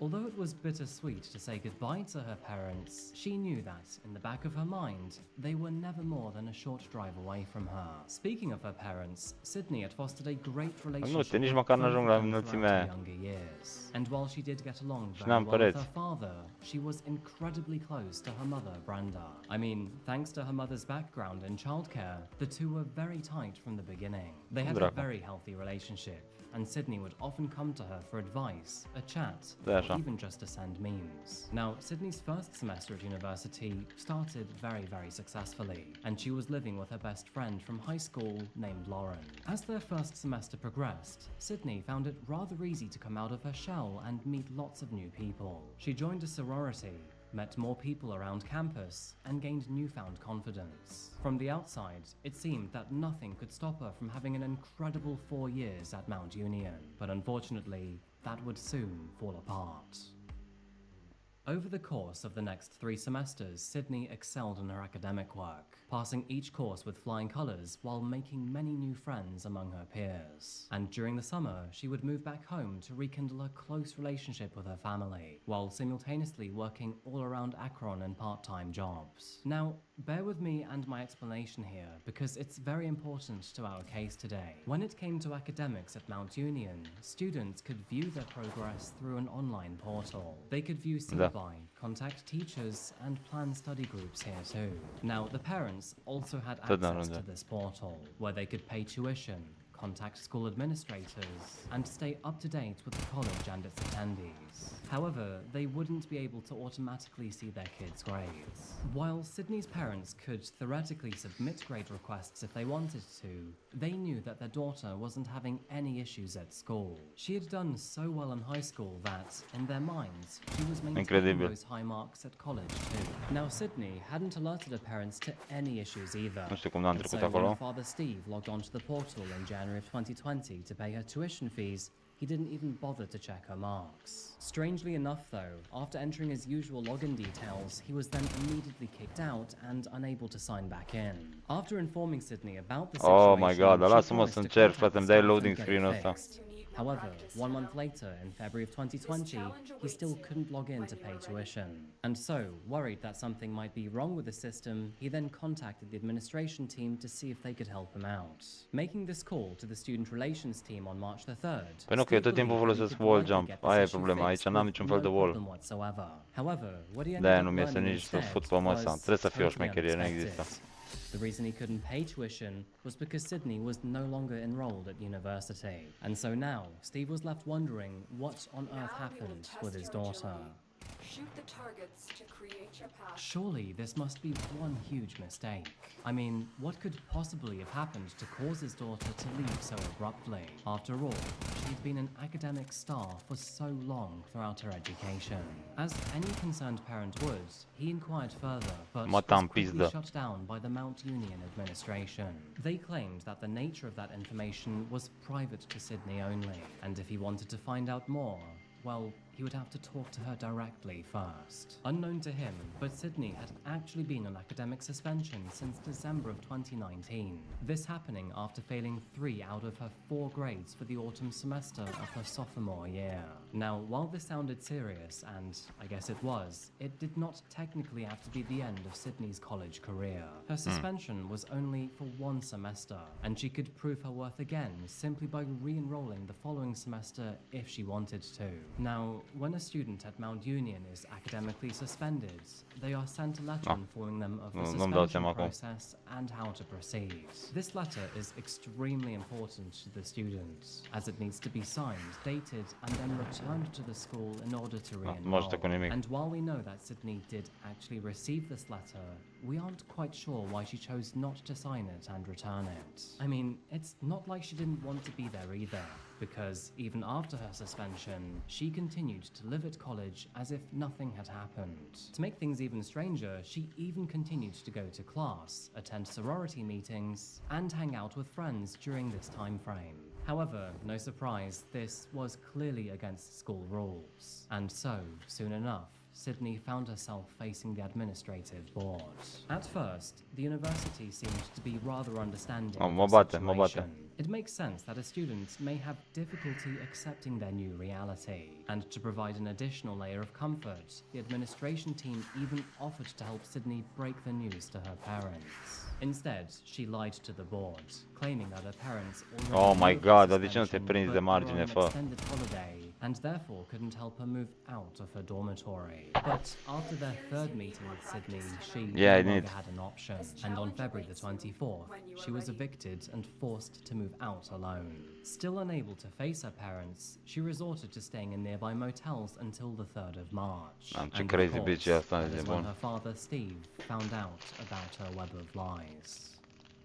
Să minți că ești la facultate. Both amazed and bewildered by the news, Steve then hung up the phone before checking Sydney's location. You see, the family shared a tracking app to keep each other safe and know each other's whereabouts. And that is when he learned that Sydney was currently back at the family home. But before returning home, Steve called his wife Brenda to let her know about this very strange and concerning situation. No surprise, neither of them were too pleased. I mean, to put things blunt, their daughter had basically failed out of college and then lied about the situation for several weeks. How would you feel if your kid did that to you? Instead of getting overly upset, Steve asked Brenda to meet him at home after she finished her work. In the meantime, he would try to understand Sydney's side of the story. And so, leaving his own phone at the office so Sydney wouldn't see him coming, he then returned back home in his car, arriving shortly after 11:30. When confronted, Sydney quickly broke down. She told her father that all of her friends seemed to have it all figured out, that they were working towards degrees that mattered, had tangible goals, and were actively pushing towards their dreams. But sadly, Sydney no longer felt that way anymore, and when comparing herself to the people around her, she felt like a failure. Self-esteem can be a challenging thing to work through. It is often said that while we are busy doubting ourselves, others around us are enamored or even intimidated by our full potential. And sometimes, in those moments of self-doubt, you must focus on the perspective of those who love you and not your own. And Steve understood that and knew how bright his daughter really was.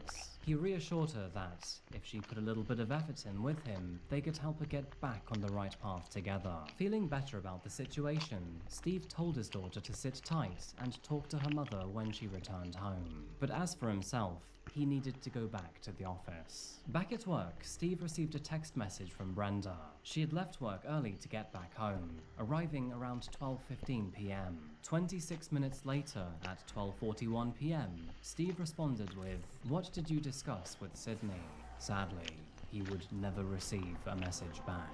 Only 10 minutes later, Steve received a phone call from one of his friends, that being a detective with the local police department. He called Steve to ask if everything was okay, Este ceva crowd-slide care te aruncă în sus. apparently he had heard that officers had just been dispatched to the power Aici ziceam. residence. Final platform Something in section was wrong. 1, a second red What Steve activation and the orb police didn't will appear realize that is when that shot at the will time Brenda was activate walking one into the section, family move its home orb to orbs speak to gonna her be daughter, difficult. she You was must have actually on the relays phone to available to student. you on the star chart, or if you have enough mastery points to start the test, you can select practice from the aforementioned mastery rank up tab in your menu. The mastery rank 8 test is a short advanced movement test that tests your knowledge and skills of Warframe's movement systems.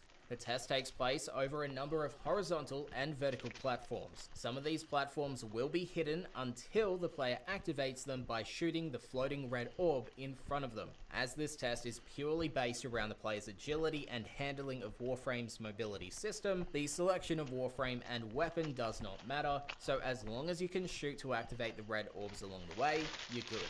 The first section of this test consists of 2 visible platforms and 2 hidden platforms with a single red activation orb in between them. With the red orb shot, the hidden...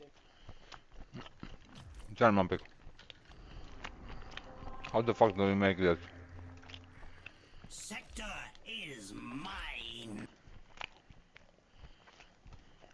Relations. And while Mount Union staff were talking to Brenda, they suddenly heard a loud argument and some very concerning sounds. A series of screams echoed down the phone line, followed by several thuds and then a loud crashing sound. And then all of a sudden, the phone line went dead. Concerned for Brenda's safety, the Mount Union staff immediately called 911. They then tried to call Brenda back numerous times, and after several attempts, they finally made their way through. But the other person on the line wasn't Brenda. It was someone impersonating her. Staff knew that this was Sydney The immediately, fuck is this? and after calling her out and telling her that the authorities were on the way, Sydney abruptly hung up the phone. Steve, who was still in the dark with the situation, was now beginning to panic. He had just been at the property. So, what possibly could have happened in the hour he was away? Frantically calling both his wife and his daughter, it took multiple phone calls before Sydney finally answered. She sounded terrified and claimed that someone had broken into the house. When Kenneth and the other officers arrived on the scene, multiple blocks further drive, it was a complete disaster. The house was in total disarray. Multiple windows were broken, and blood could be found everywhere. Sydney was found frantically crying outside on the driveway. The young woman appeared to be completely distraught and was pouring gas water enough to make her fingernails pull back and bleed. Officers pulled her away to a quiet place to calm her down, and once she was able to calm down enough, she told them what got her murdered. Sydney claimed that while she was having a conversation with her mother about her school grades, an armed stranger suddenly broke into the property. Brenda then told Sydney to run out of town, but when she returned, she found her mother lifeless on the ground. Apparently, she had been stabbed multiple times and was bleeding out. Paramedics rushed Brenda to the hospital. They confirmed that she'd been stabbed more than 36 times, and that, furthermore, she had experienced blunt force trauma to the back of the head. Sadly, the extent of her injuries was all too much for her, and soon after arriving at the hospital, she was pronounced dead. Meanwhile, at the crime scene, officers were still trying to piece together what exactly happened. The house was absolutely trashed, and there was an obvious sign of struggle. Furniture was flipped over and smashed, and there were bloodstains in multiple windows. To investigators, the story that Sydney was feeding them was becoming increasingly far-fetched and suspicious. For one, she had blood all over her hands, and that's when they noticed that she had wounds on her face, torso, and arms. In addition to this, the officers were also quick to note that most of the windows seemed to be broken from the inside rather than from the outside. Of course, therefore suggesting that this was a staged break-in. None of this was making any sense. It didn't take long for them to conclude that Sydney was the most likely person behind the attack, and those doubts were only further perpetuated when Brenda's phone call was revealed to the authorities. The morbid conclusion would be sure to rip the family apart for a second time in the very same day. Both Steve and Andrew were only just getting to grips with the loss of their mother and wife, and now they would face losing Sydney in an entirely different way. So, what really happened inside this house? Did Sydney methodically kill her mother in cold blood, or did she snap in a state of psychosis? On April the 6th, Sydney Powell was officially indicted on charges of murder, felonious assault, and tampering with evidence. On April the 17th, after pleading not guilty, the judge granted her a bond of $25,000 with maximum compelled supervision alongside a mental health evaluation. Sydney was sent to reside with her grandparents under their very close watch, with daily checkups from the police to make sure that she was behaving. After evaluation by a medical professional, Sydney's attorney changed her plea to not guilty by reason of insanity. This set back the trial quite significantly, and a second medical examination was requested by the Summit County prosecution. In order to proceed with the trial, it needed to be very clear whether Sydney had premeditated the attack or was going through a mental break when she killed her mother. Despite the terrible murder, Sydney's family members still supported her before the legal proceedings began. Speaking during pre-trial, Steve said, "I don't know why we're doing this. This isn't what anyone wants here. I don't know how I can handle it. I'm just trying to keep my family together." And Sydney's maternal grandmother, Betsy Brown, also said, "All of this is opening things we hoped to put behind us." According to Steve, the Powell family was in full belief that their daughter was acting out of her mind during the killing, and now that she was on medication and supervised, she was back to her usual self and appeared to no longer be a danger to society.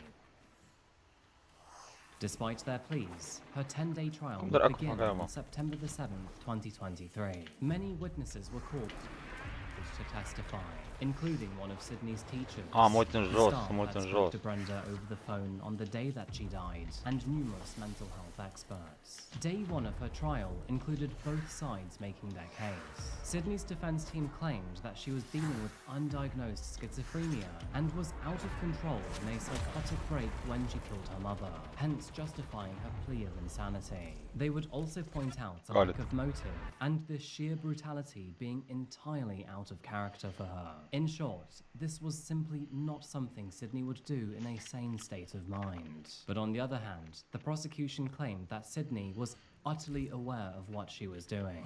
Trying to cover up the crime scene and trying to impersonate her mother over the phone were all strong indicators of a sane person trying to mislead the investigation. Sydney's father took to the stand and painstakingly fucking went nuts. through the events of the day that led up to the murder. Friends and co-workers of Brenda also spoke about the shocking murder and how, to their knowledge, the mother and daughter had a very close relationship Wow. leading up to the death. Mount My Union very officials suddenly. testified that they heard repeated thuds and screaming while they were speaking with Brenda Powell, which tragically was likely the very moment that she was being attacked. Frazier Yeah, that testified was that okay, the oh call my God. ended around 1.5 minutes after the ruckus. He tried calling back, and then, on his third attempt, Sydney answered the phone pretending to be her mother.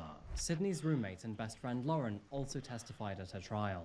She claimed that, leading up to the murder, Nu mi there este tot seemed to timpul, be nothing wrong with apparently. Sydney, and that furthermore, there was no bad blood between her and her mother. She also testified that she saw Sydney only one day before the murder on March the 2nd. Oh at a my god, they are bachelor's numeșit. party.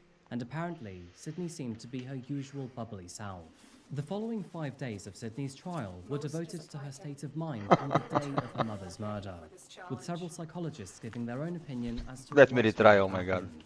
Dr. Swale testified that Sydney was out of her mind at the time, and further diagnosed her with bipolar-type schizoaffective disorder Pet of Excel, and being promovation. acutely psychotic. And Dr. Reardon, who also evaluated her in the year 2021, agreed that she had severe mental illness. And he further testified that the spontaneity, brutality, and lack of motive in the attack all suggested that she was experiencing some sort of psychotic break. On the other end of the spectrum, clinical psychologist Dr. Sylvia Obradovich came to the conclusion that Sydney was malingering or exaggerating her mental illness to escape responsibility. She explained that the best source of information no for way, an deci nu mi-a insanity ieșit din prima, mă. evaluation is what was said and felt at the time of Oh, the ce incident, prostă. and that in this case, it simply did not add up to schizophrenia. She also noted that Sydney reported that she was experiencing symptoms at the age of 11, which would make her case extremely rare. Yeah, Interesting wait, fact, but women typically experience symptoms of schizophrenia for the first time from their mid to late 20s, making Sydney Powell's case extraordinarily unusual if it was true. Both sides gave very compelling arguments. But on September the 20th, 2023, and after deliberating for 9 hours and 23 minutes, Yay. the verdict was finally in. The jury I didn't know about that found fucking... 23-year-old Sydney Bine, Powell așa de to be rar guilty folosesc on chestia, the cred count că... of murder, felonious assault, and tampering with evidence. Verdict form number 1 as Ok, îmi dă rank-ul ce l-am făcut după... Că eu n-am știut că... Do hereby find the defendant Sydney Powell guilty of the offense of murder as charged in count 1. Verdict form number 2 reads, we the jury in this case, being duly impaneled, sworn, and affirmed, do hereby find the defendant Sydney Powell guilty of the offense of murder as charged in count 2.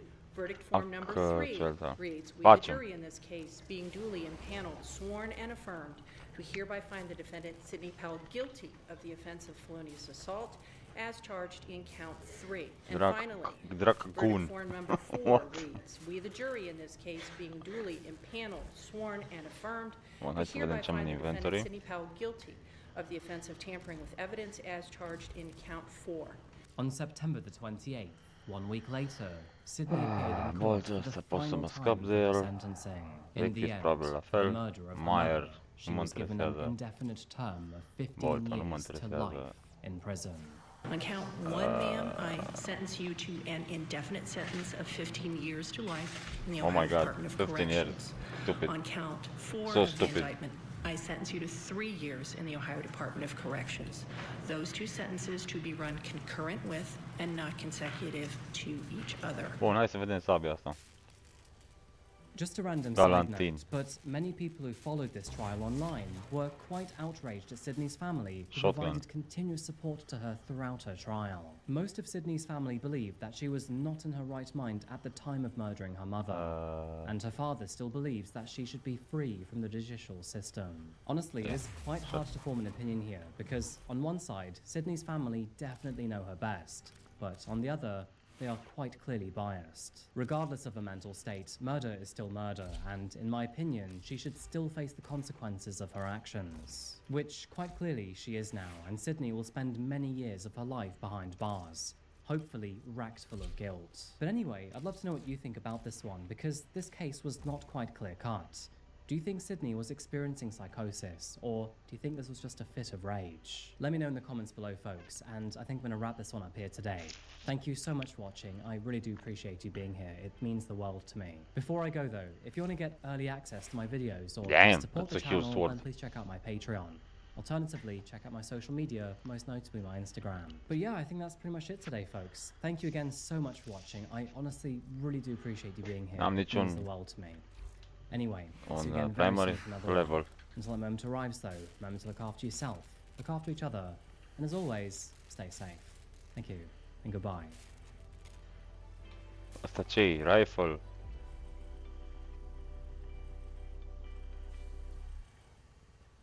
This is Anastasia Grishman, a Russian gamer, model and tattoo artist who looked full of life. However, behind the screen, well, let's just say that things were a little Asta mă întreabă different. oricum să And fac dual this vipers. is Anna Lejkovic. On Instagram, she appeared to be stylish, successful and living her best life. But what you're seeing here, that polished, curated version of herself, was actually nothing more than a carefully crafted illusion. As you will see from these two stories, Hai să facem the niște reality mastery. M-au pus behind these mastery-ul. influencers M-au is pus not ceva. actually Cred că e unul glamorous. acolo. In fact, it's grotesque. Welcome or welcome back to Coffee House Crime, folks. My name is Adrian. Back to And grind. today, we're looking at two disturbing cases where online facades hid chilling realities. One of these stories is about a woman who vanished while her social media just seemed to keep on posting, and the other of a daughter who shocked the world when they realized what she was capable of. Actually, in hindsight, after researching both of these cases, I guess you could say that both of them started online but ended in bloodshed. Before we begin, if you enjoy true crime, strange or chilling stories, then please consider subscribing if you haven't yet, as I post up to twice a week. Oh, and if you're here for only one of the stories today, then I'll leave the timestamps here. And now, with that said, please grab yourself a coffee and get ready, because this is the case of Anna Lejkovic.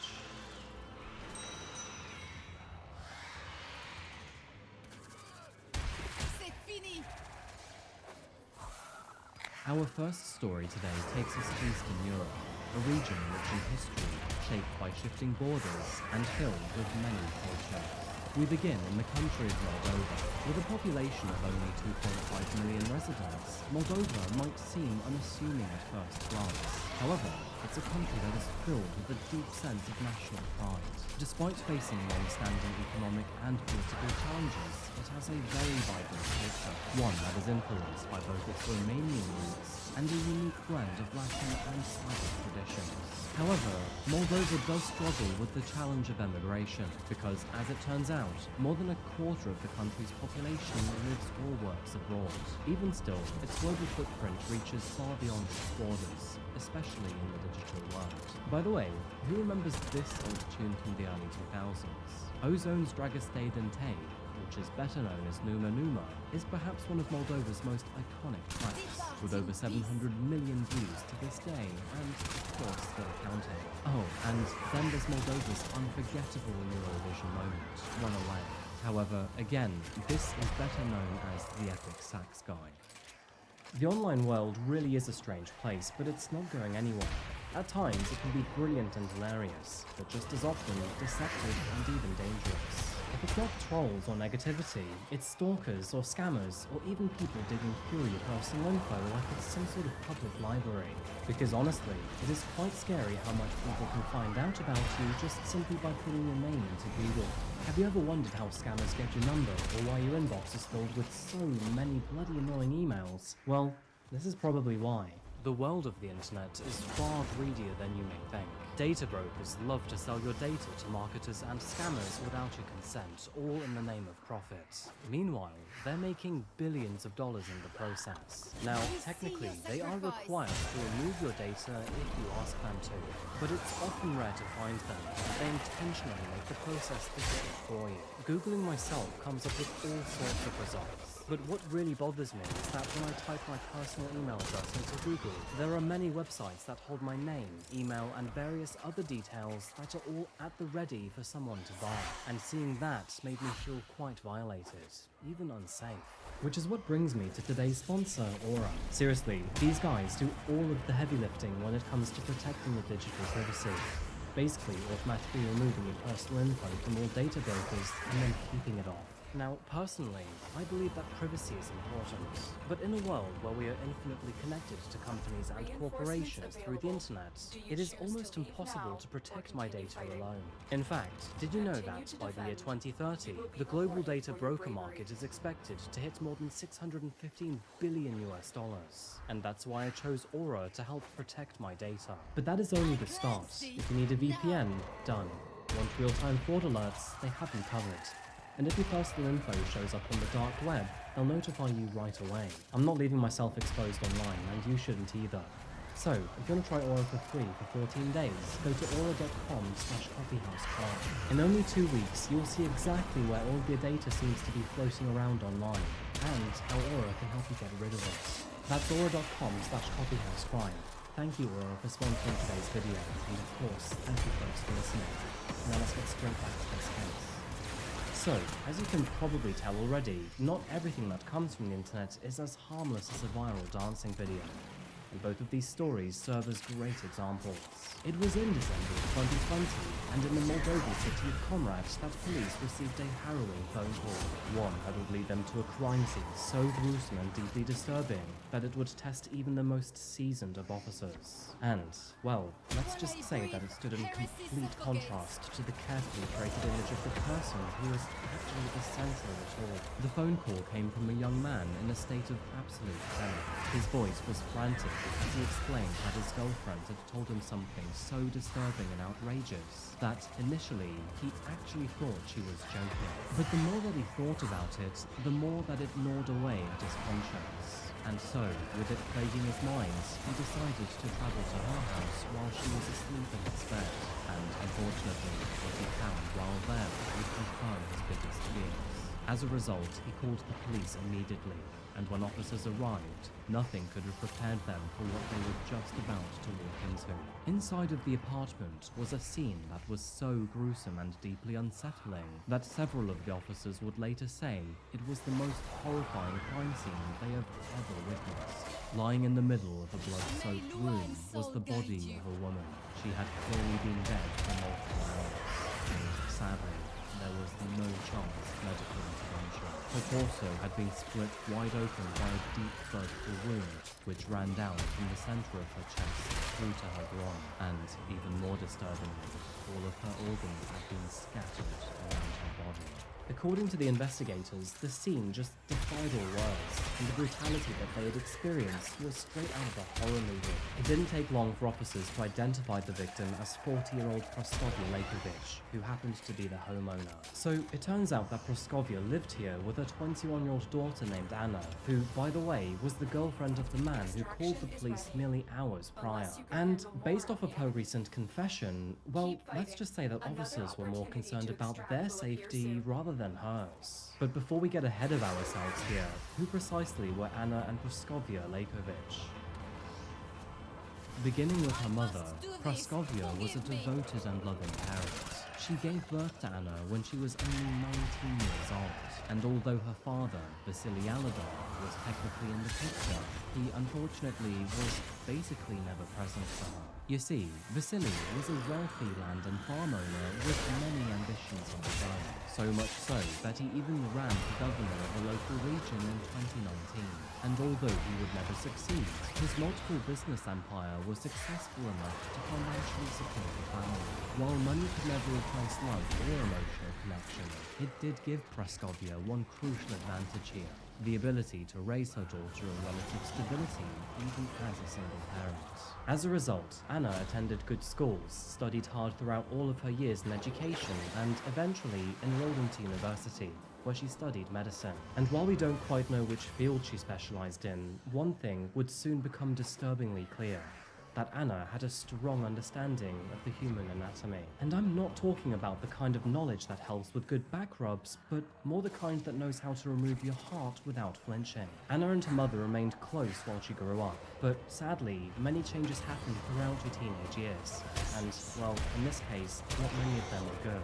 Praskovia began to notice some disturbing patterns. To begin with, Anna had become obsessed with fashion and the finer things in life, which obviously is quite normal for a young girl. But having a father who only knew how to love her by throwing money at her, Anna very quickly became spoiled. Nowhere was this more obvious than on her social media. We're talking designer clothes, luxury vacations, and a flawless appearance, likely with the help of their filters. Throughout the years, she became increasingly obsessed with her appearance on Instagram, which at the time had amassed more than 6,000 followers. Obviously, these numbers aren't massive, but it was enough to make her feel like that she was gaining traction. Her Instagram feed was filled with snapshots of luxury, including Gucci and Prada outfits, poolside cocktails, and dozens of dazzling beaches all over Europe. It was a curated highlight of beauty, wealth, and status. And Anna would post frequently, showing the world only what she wanted them to see. Of course, that being that her life was apparently perfect. In the background, Anna dreamed of becoming an influencer, someone who could travel the world, collaborate with brands, and maybe even rub shoulders with the elite. A life that wasn't built on academics or hard work, but on image instead. Unfortunately, as she grew older, her obsession with social media grew. Meanwhile, university studies slowly started to fall apart.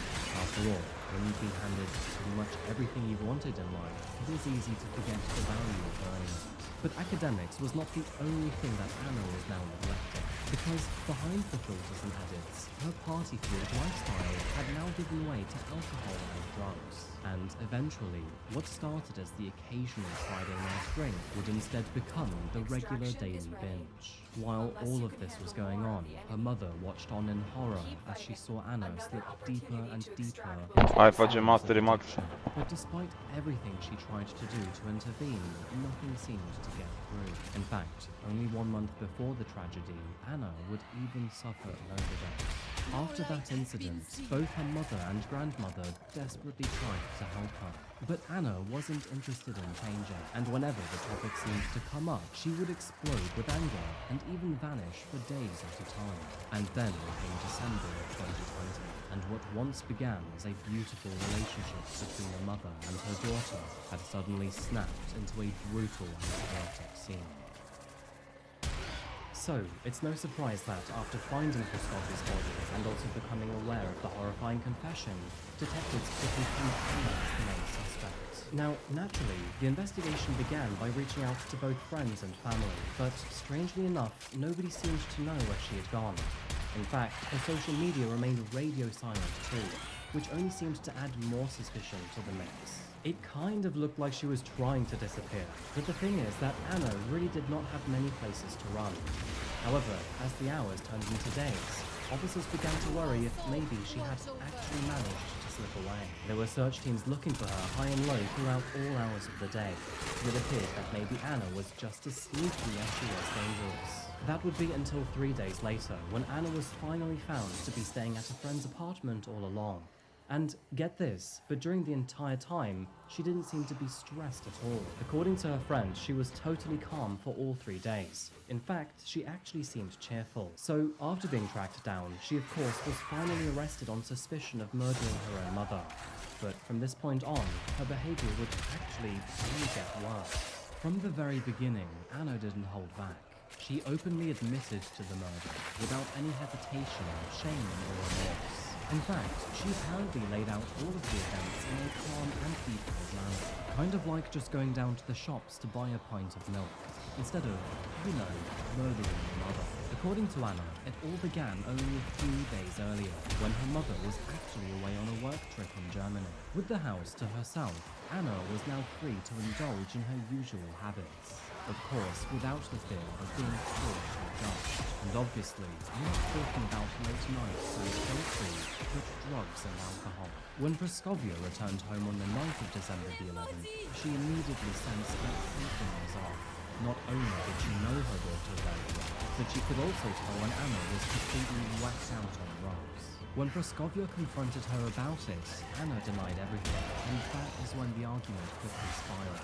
But the one thing to tip all of this over was absolutely pathetic. All Praskovia did was try to convince Anna that she needed to go to hospital, and apparently that was the breaking point in her mind. In a sudden drug-fueled rage, Anna stormed into the kitchen, grabbed a knife, and then struck her mother in the chest. Praskovia collapsed to the floor, bleeding heavily. But Anna, she was finished. What happened next can only be described as truly unthinkable. In a cold frenzy, and using the knowledge that she had learned from medical school, she began to dissect her mother while she was still alive. I'm going to avoid going into any graphic detail here, but as you know, one by one, she sliced her organs out of her body. And once Anna was done, well, she simply laid the knife aside and claimed that she felt nothing. No fear, no regrets, not even sadness. Just nothing. And then she casually undressed, took a shower, did her makeup, and got redressed. Anna had planned to go out that evening, and so, after contacting her boyfriend, she left the property, bought a bottle of champagne, headed over to his place, engaged in sex, and then told him all about her evening.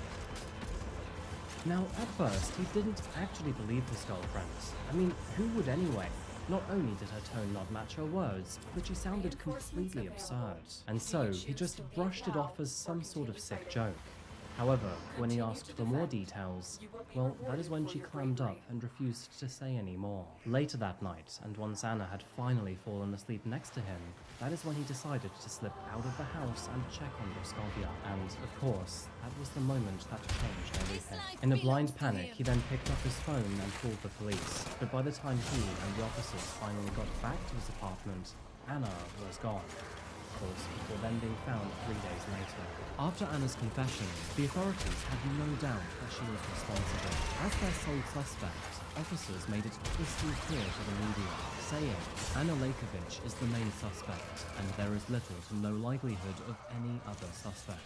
With her confession at hand, things moved quite swiftly. Almost 24 hours after her arrest, she appeared in court, and this would be the first time the world could see how vile and unremorseful she really was. Despite the cameras being pointed at her, Anna acted as though the entire ordeal was nothing more than an inconvenience. She lounged on courtroom benches, casually picked at her fingernails, and even at one point pretended to take a nap. When the judge entered, Anna didn't simply stand up, she climbed onto the bench itself, almost as if this was just another costume joke. And when she exited the courtroom, a journalist asked her, "Did you really kill your mother?"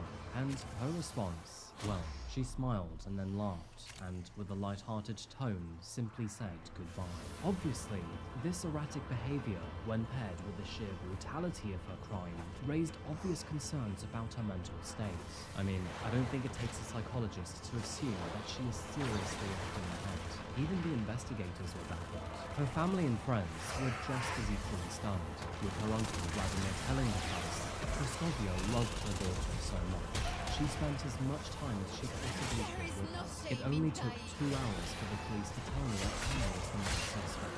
I could not even imagine this. Alongside the obvious questions surrounding her mental health, there was one lingering mystery which no one could wrap their heads around. Of course, that being, what was her motive? Because this wasn't a stranger or someone who had wronged Anna, but her very own mother. The only person who had actually been there to support her from the very beginning. I mean, surely a disagreement over drugs couldn't actually push Anna into such a brutal rage, right? Well, some believe this wasn't actually just one single thing, but rather a combination of deteriorating mental health, heavy drug abuse, and untapped anger issues. And so, before any trial date was actually even considered, Anna was ordered to undergo a full psychiatric evaluation, of course to determine if she was actually fit to stand trial. The findings were disturbing, because although Anna was intelligent and outwardly appeared to function well within society, her emotional state was deeply fractured. It appeared that she lacked empathy and struggled to understand or relate to other people, and so, according to experts, it is unlikely that she fully grasped what she was doing that fateful night. Psychologists eventually concluded that Anna was not able to correctly perceive the circumstances which are important for a criminal case, therefore determining that she was unable to testify. The result of her evaluation came only weeks after the crime, and not only that, but the court seems to be happy with it. That means that Anna will never actually face trial for the murder of her mother. And here's the part that raised a lot of eyebrows. But the time between confession to psychiatric diagnosis to final ruling was only 17 days. We may never know why things went together, but it is worth highlighting again that Anna's father is a wealthy and influential man in Moldova. So, it does kind of make you wonder, will a few strings may be quietly pulled in the background? Rather than receiving any sort of prison time, Anna was deemed to be not criminally responsible for her actions, and so, on December the 28th of 2021, she was committed to a psychiatric institution, where, at least for now, she begins treatment for what was described as a severely disturbed mind. Naturally, this case made headlines Weaklings. over, and in a weird twist of fate, Anna's social media would eventually explode, doubling in size, and peaking To at se over pune iară, fuck 15,000 sake. followers before her accounts were eventually taken offline. And so, I guess in a way, Anna actually got what she had always wanted, that being fame. However, it wasn't really the kind she was hoping for, because this is infamy instead. What truly drove Anna to murder her mother may never actually be known, and with her mental state in such disarray, the motives may be buried so deep that she will never be able to explain them. However, there is one thing that is for certain here, that Prokopia absolutely adored her daughter. She was devoted, attentive, and wanted the very best for Anna. And yet, she was betrayed in the most horrific way possible. On the internet, Anna painted this glamorous lifestyle of success, wealth, and beauty. However, behind that mask, she was just another killer in the making. She wasn't just curating her image here, she was actually hiding a monster in plain sight. But it does make you wonder, what happens if the roles were actually reversed? I mean, in hindsight, it's now easy to look at Anna and see her as materialistic, vain, narcissistic, and completely unremorseful. However, our next case, things aren't so simple. And so, on that note, please grab yourself another coffee. This is the case of Anastasia Bushman.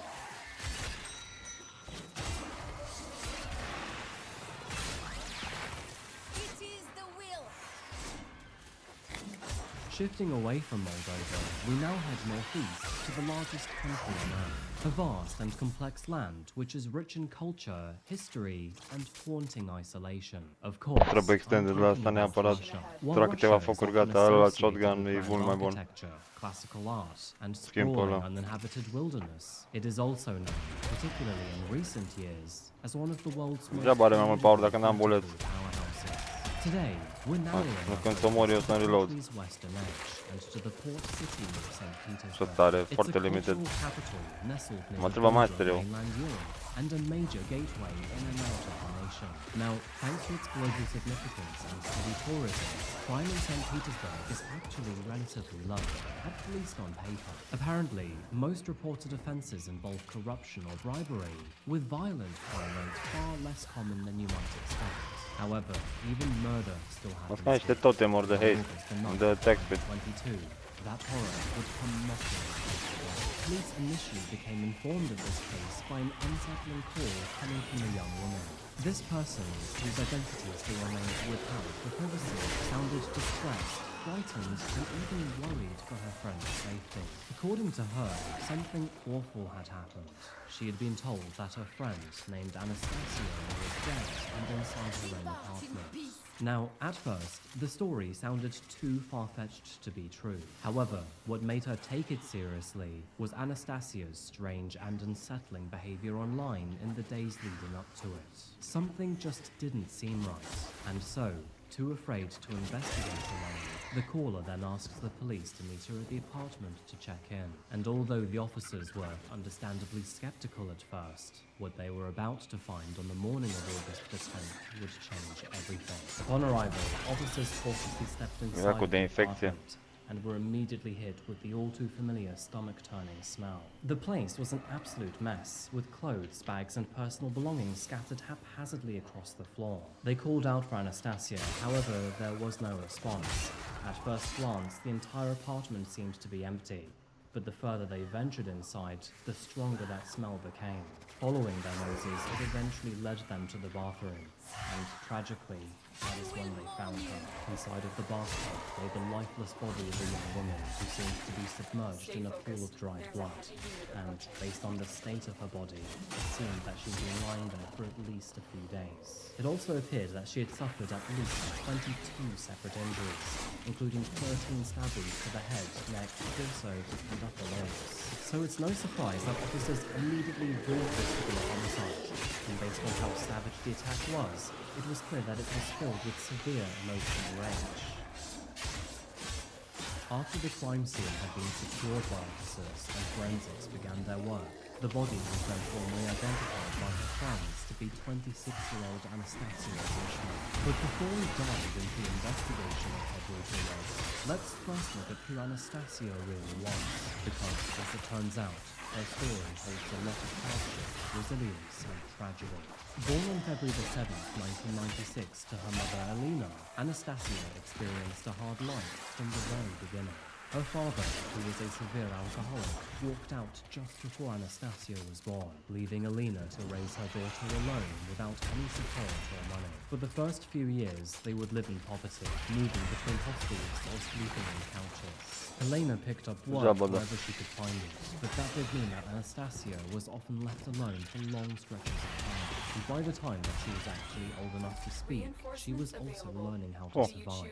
Anastasia cooked her own food, brushed her teeth without being taught, and learned how to navigate the world in ways that a child never should have to. When she was only 12 years old, her mother had to make the hard decision to send her to live with her grandparents in the nearby town of Kolpino, which is situated about 30 minutes outside of St. Petersburg. Although it was hard for Lynae, it was actually a lifeline for Anastasia. She barely knew her grandparents, but they would check in from time to time, and Lynae saw this as an opportunity for stability for her daughter. However, this move would come with a new kind of distance, and where Lynae would see her daughter once every weekend, that eventually changed to once a month, and then ultimately nothing at all. You see, Lynae was still busy chasing her own survival. She moved to other cities, took on more jobs, and then eventually remarried too. And that sense of abandonment left deep scars in Anastasia. As a teenager, she became both quiet and withdrawn, and that emotional pain began to manifest physically, as tragically, that is when she would develop an eating disorder. But the good news is that, despite her mother deciding to step away, her grandmother decided to step up instead. She became the support that Anastasia so desperately needed, offering the one thing that she had long gone without. Of course, that being care. And not only would she help Anastasia through her disorder, but she would even nurture her creativity and give her the space that she needed to grow. And as it turns out, Anastasia was actually a very talented artist, and through her teenage years filled out many sketchbooks and canvases. And recognizing that creative fire inside of her, her grandmother tried to do everything she could to help that talent flourish. But Anastasia's art didn't stay confined to just paper or canvas, no. Her favorite medium was actually skin. Okay, maybe that sounded a little bit creepy when said out loud, but of course what I'm talking about here is tattoos. At only 15 years old, she asked her grandmother for her first tattoo, which, by the way, is 3 years before the legal age. And while most guardians would have likely said no, her grandmother didn't. What she saw instead was a young girl who was desperate for some sort of direction, and so she agreed. And together, she went with Anastasia to get her very first tattoo. That single moment seemed to spark something deep in Anastasia, because from that point onward, tattoos would not only be a hobby. They became a core part of her identity, and a driving force behind the life that she would build. By her late teens, Anastasia had turned her passion into a career. She landed an apprenticeship at a local tattoo parlor, all while juggling her studies in college, where she would take on courses in both computer programming and car mechanics. I mean, not only was she a tattoo artist and a petrolhead, but a gamer and an entrepreneur too. Her abilities really did seem to be limitless. This is when her interests and personality began to shine through in her Argon appearance. crystal, She started to dye her hair Mission in the brightly, Void, just made fuck Void ăla. fashion choices, and of course Arcter rocked Axe. both piercings and tattoos. Savage. And at the age of 16, Anastasia also stepped into the online world, joining VK, which is the Russian equivalent of Facebook. It is here that she would share the things that she loved the most, including anime, video games, fashion, makeup, and all things creative. Her posts seemed to have a spark to them, a kind of magnetic energy, so to speak, and her unique style, paired with her open personality, would help her quickly build a dedicated following. And then, in the year 2014, and at only 18 years old, she finally completed her studies. With an education and a growing fan base behind her, she moved back to St. Petersburg, determined to become a full-time professional tattoo artist. And she didn't just talk the talk here, because Anastasia really was her art. Her body was covered in tattoos, most of them which she actually inked herself. Of course, the only area left untouched was her back, for obvious reasons that she couldn't reach it. I mean, that would have been pretty impressive, but I wouldn't have put it past her. Branding herself as Grishman, she built herself a name from the ground up, and it didn't take long for her reputation to grow. Her social media absolutely exploded, and by 2019, at only 23 years old, she had more than 290,000 followers on TikTok. A huge number at the time, especially in Russia. Anastasia really was on her way to success. She was independent, creative, and steadily building the life that she not only wanted, but also deserved too. So, the question is, how did she go from thriving to lifeless in a bathtub? For those who knew Anastasia well, many realized that something seemed to be off in the days leading up to her discovery. For example, many of her recent posts just didn't seem to add up. A lot of the photos used were taken days or even weeks before, and the captions felt oddly unfamiliar. And as for all of her replies to her messages, well, they just seemed short, distant, and robotic. I mean, they genuinely felt like they'd been written by another person, and many of her friends noticed this. Things took an even sharper turn when Anastasia's partner began to say some deeply unsettling things. Dmitry told people that Anastasia was extremely depressed, not just recently, but for the most of her adult life. Which, sadly, wasn't a surprise, because Anastasia had been quite open about that. But what did come next afterwards surprised them, because, according to him, Anastasia had once asked him that if she were to become too miserable, then she would like him to end her life instead. Which is odd, right? Now, at first, all of their friends told him to just shut up and stop making weird jokes, because surely no one would actually ever say that. However, Dmitry doubled down and said that Anastasia had basically been begging him to do it recently, because apparently she couldn't handle it anymore. He basically said that she wanted him to end her pain, and according to him, he actually did it. That is when her friends suddenly fell sour.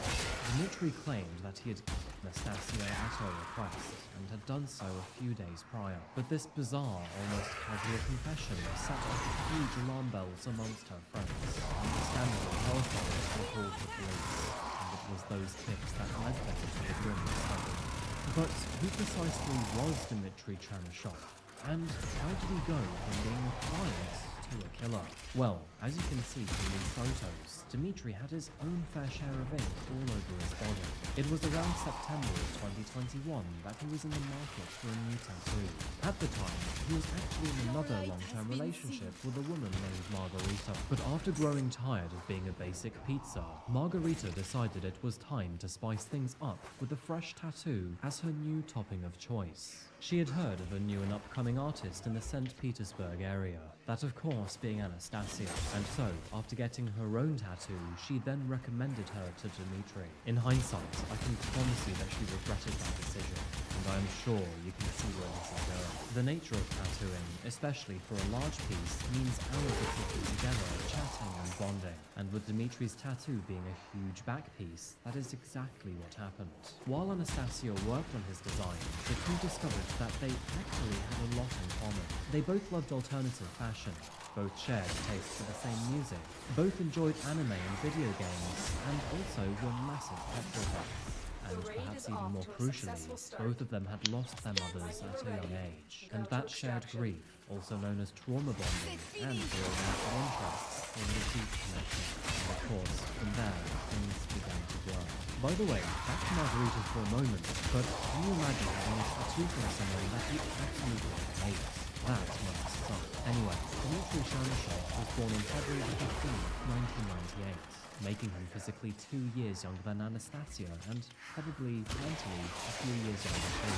During his childhood, he was lovingly raised by both of his parents, but sadly that wouldn't last very long. When Dmitry was still a child, his mother tragically passed away, which unfortunately marked the beginning of major shifts in his life. His father eventually remarried. Nu pica cristal din ăla, boss. He was described as a quiet, introverted kid and someone who mostly kept to himself.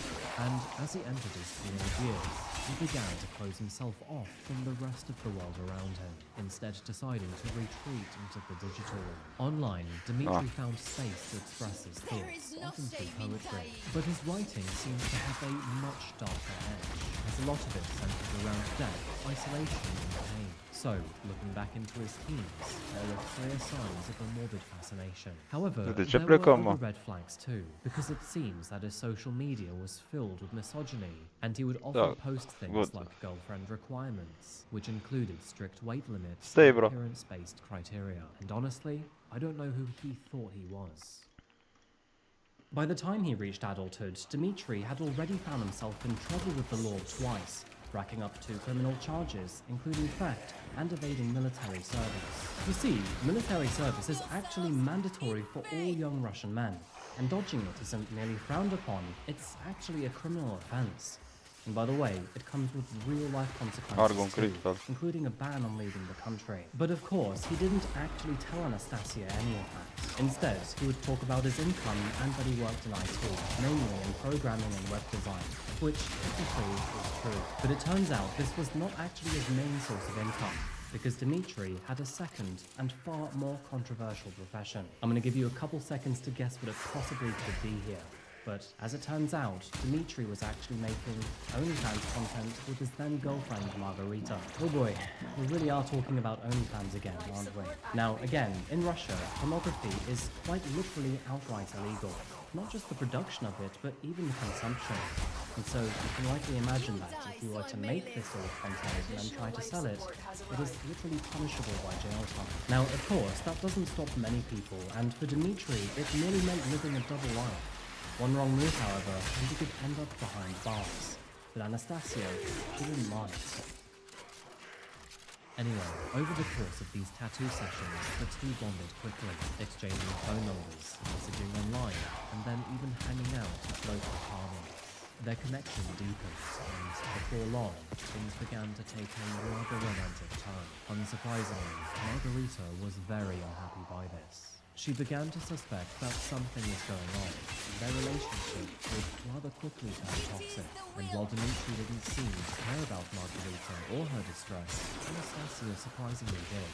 Not long after that, things between Dmitry and Margarita officially ended, and then Anastasia stepped into her place. The pair made their relationship public, and from that moment on, their lives became increasingly intertwined. For better, or more accurately, worse. After that, Dmitry quickly slipped into the role of being her manager, handling Anastasia's business in the background. By now, she had amassed almost 300,000 followers on Instagram and TikTok, and had a steady list of clients at the tattoo parlor to boot. Overwhelmed by the success that she was finding, Dmitry took over. He scheduled her posts, managed her brand deals, scheduled her bookings, and helped create content.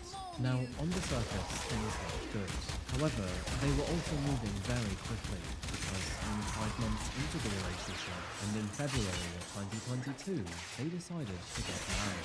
But soon after tying the knot, things began to change. As you may remember, Dmitry liked to film adult content. However, with Margarita now out of the picture, well, he needed a new partner. And surprisingly, that is when Anastasia decided to step into the role. Despite the illegal connotations behind it, she actually seemed quite unbothered. In fact, she would even agree to go on national television to talk about this new deal, appearing on a Russian talk show called Beyond the Edge. Think Dr. Phil or the Jeremy Kyle show, but with even fewer boundaries. She approached this episode as some sort of opportunity and a chance to talk openly about her choices in life and confront the stigma head-on. However, the producers had other plans, and from the moment that she walked on stage, well, it was clear that she had been set up. The tone was accusatory, and all of the questions seemed to be hostile. Not only that, but the hosts painted her as a tattooed rebel who was spiraling out of control, and to make matters even worse, they brought back up. Multiple psychologists were invited to assess her live on air, and then, as if the drama needed one final twist, Anastasia's mother had been secretly invited on the tour. All of a sudden, Anastasia was exposed not only to the entire country, but to her very own mother.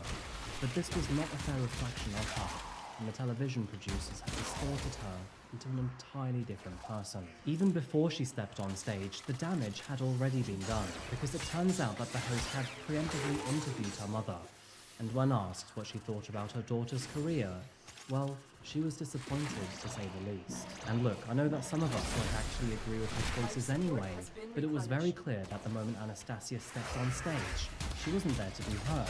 She was merely there to be judged and ridiculed. Surrounded by loaded questions and mockery, she became defensive quite quickly. I mean, who wouldn't anyway? She could quite literally see the trap that she'd walked into.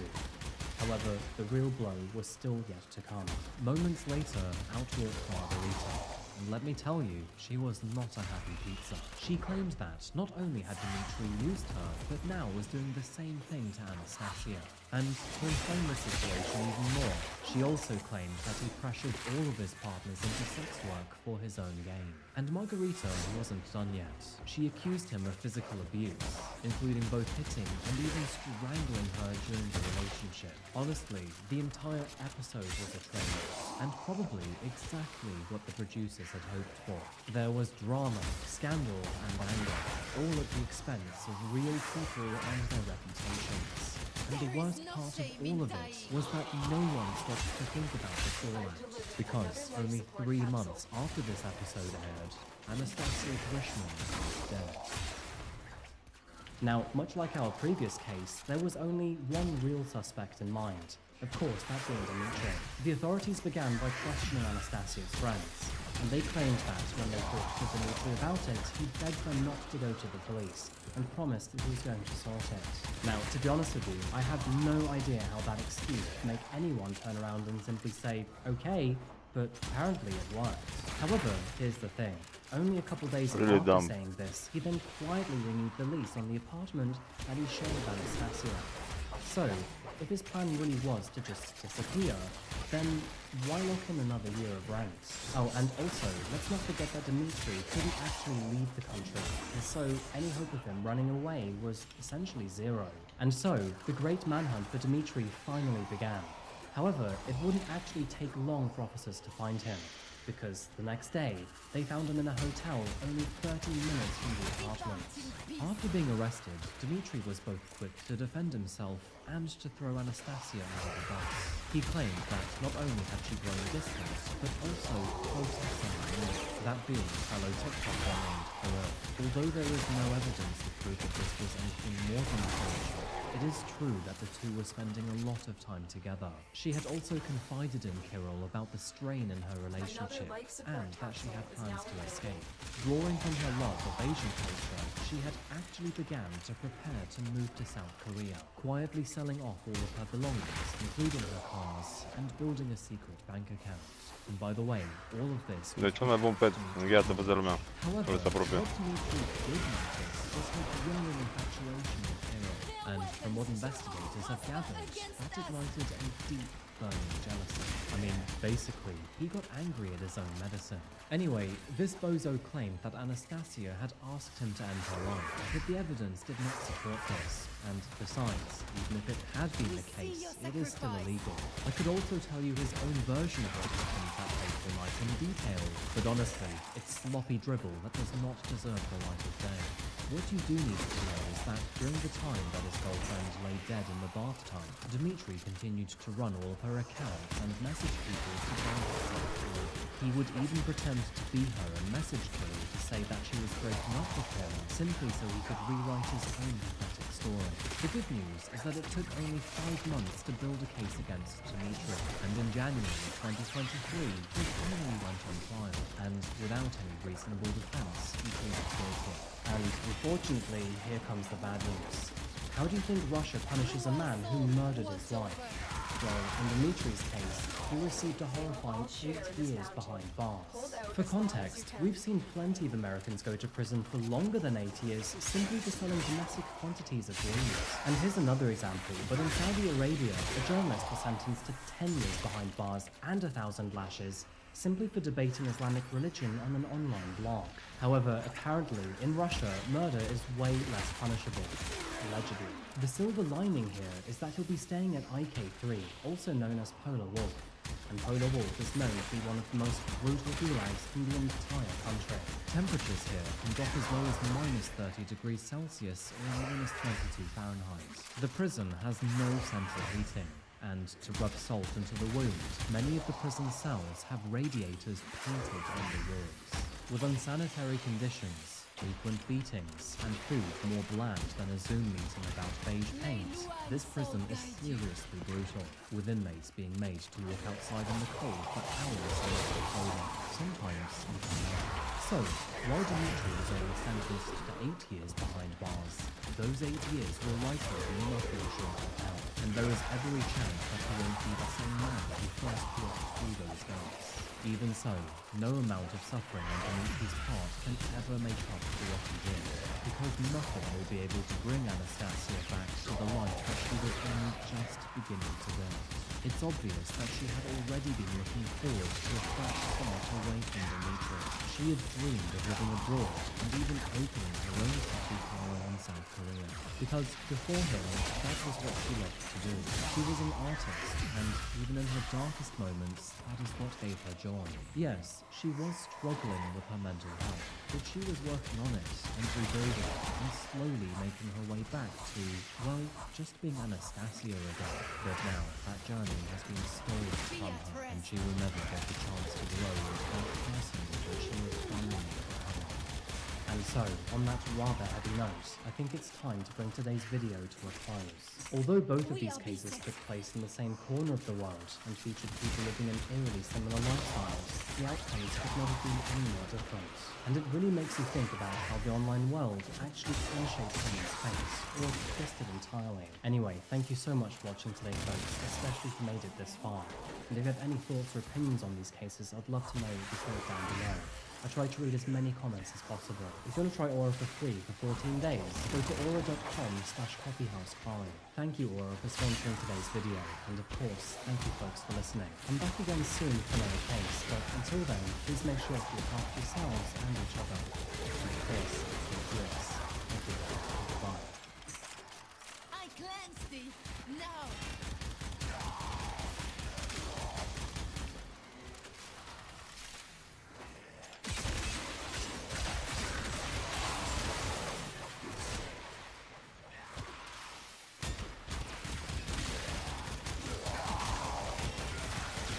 On June 30th, my sister decided to make incorrect choices in episode 1 of season 1 of Walking Dead games. And for that, her face will be mutilated further than necessary. Okay, say anything, but it may harm your defence if you do not mention, when questioned, subject to later on in court. Anything you do say may be given evidence. I am the chosen one, chosen by Clementine. You surprised me. I thought you were someone else. I'm guided, as Christians are guided by Jesus Christ. Yes, we've got a male here, he's presented himself to us. Let's get another unit down here, please. There will be no more killing of Larry, no more killing of St. John's and Clementine, and overall Clementine's content will be preserved and maximised. That's the message I want to. When Nicholas Prosper uploaded this video declaring his love and allegiance to a fictitious character from The Walking Dead, it was already too late. His actions, spanning deep into the classification of illegal, had resulted in not one or two, but several live lost, and among the wreckage, one of those driving forces behind his violence proved to be successful. This is the story about a teen who had an obsession with a cartoon character, an obsession with attention, and, most terrifyingly, an obsession with infamy. And if you add detachment from reality to the mix, alongside a spiral so steep that no one saw it coming, well, you have a recipe for disaster. Welcome back to Coffee House Crime, folks. My name is Adrian, and today we're looking at the disturbing case of Nicholas Prosper. Before we begin, if you'd like to see more true crime, strange and chilling stories, then please remember to subscribe, as it really does help the channel out. And now, with that said, please, grab yourself a coffee. This is the case of Nicholas Prosper.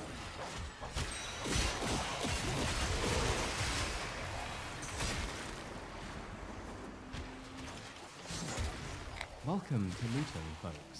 So, where do we begin? Well, Da, nu mai pică cristale în alea. Până numai 2 pică per meci. It sits just north of London, close enough to feel the capital's shadow, but far enough to be forgotten. Once known for its booming hat industry and Vauxhall car production, those days are now sadly long gone, and what is left is a town struggling to find its newfound footing. Walk through the town centre and you will see exactly what I mean. Boarded up shops and town stores are found all over, and there is a general sense that things are not what they used to be. Luton has one of the most diverse populations in the country, and while that does bring culture and character, it has also been a flashpoint for tension over the years. Socially, politically, and even from a religious perspective too. Extremism, gang activity and knife crime are, sadly, all parts of the local vocabulary now, and many people across the UK see Luton as one of the most dangerous places to live. It also doesn't help that it's a very ugly place too. Now, it's not all doom and gloom. The markets still run, kids still go to school, and families do what they can. But there is certainly an edge here. Headiness. And although people keep their heads down and get on with their lives, this is a place where things can go wrong very quickly. And in September of 2024, that is precisely what happened. Behind the front door of a quiet apartment, 19-year-old Nicholas Prosper wasn't only slipping through the cracks, but he was planning something unthinkable. And the worst part is that nobody saw it coming. And so, on that note, meet Nicholas. Now, at first glance, Nicholas might seem like an average teenage boy. Born on December the 18th, 2005, and raised in Luton, he grew up in a modest apartment with his mother, Juliana Falcon, and his 2 younger siblings, Kyle and Suzanne. It's worth highlighting that his parents would unfortunately divorce when he was only 4 years old, which, of course, would be sure to leave a mark on his personality. But otherwise, and to the outside world, they were just a typical working-class family. Not particularly wealthy, but close-knit and, by all appearances, loving. So, how would I describe Nicholas? Well, he appeared to be smart, academically capable, curious, and also often absorbed in his own world. He didn't seem to cause any trouble, and didn't act out in ways that drew any sort of concern. But even then, there was something that was both inward and awkward about him. He didn't socialize that much, and didn't seem to connect easily with other people his age. Teachers would later describe him as well-behaved but withdrawn, someone who kept to himself and rarely overrun. In addition to this, he had a deep interest in computers and technology, and would often spend more than several hours online every day. And it turns out, in a digital world where isolation can breed obsession, his dark and weird interests would slowly become a coping mechanism. You see, a few years ago, Nicholas was not violent, at least not outwardly. But what was clear is that he was detached. Taking a brief step back for a moment and taking a look at his family, his mother Juliana was said to be not only supportive, but a fantastic parent. However faint they may be, it is likely that she probably saw the signs that her son was into some weird stuff. And I know I haven't actually shared what he was into yet, but just think of the worst things imaginable.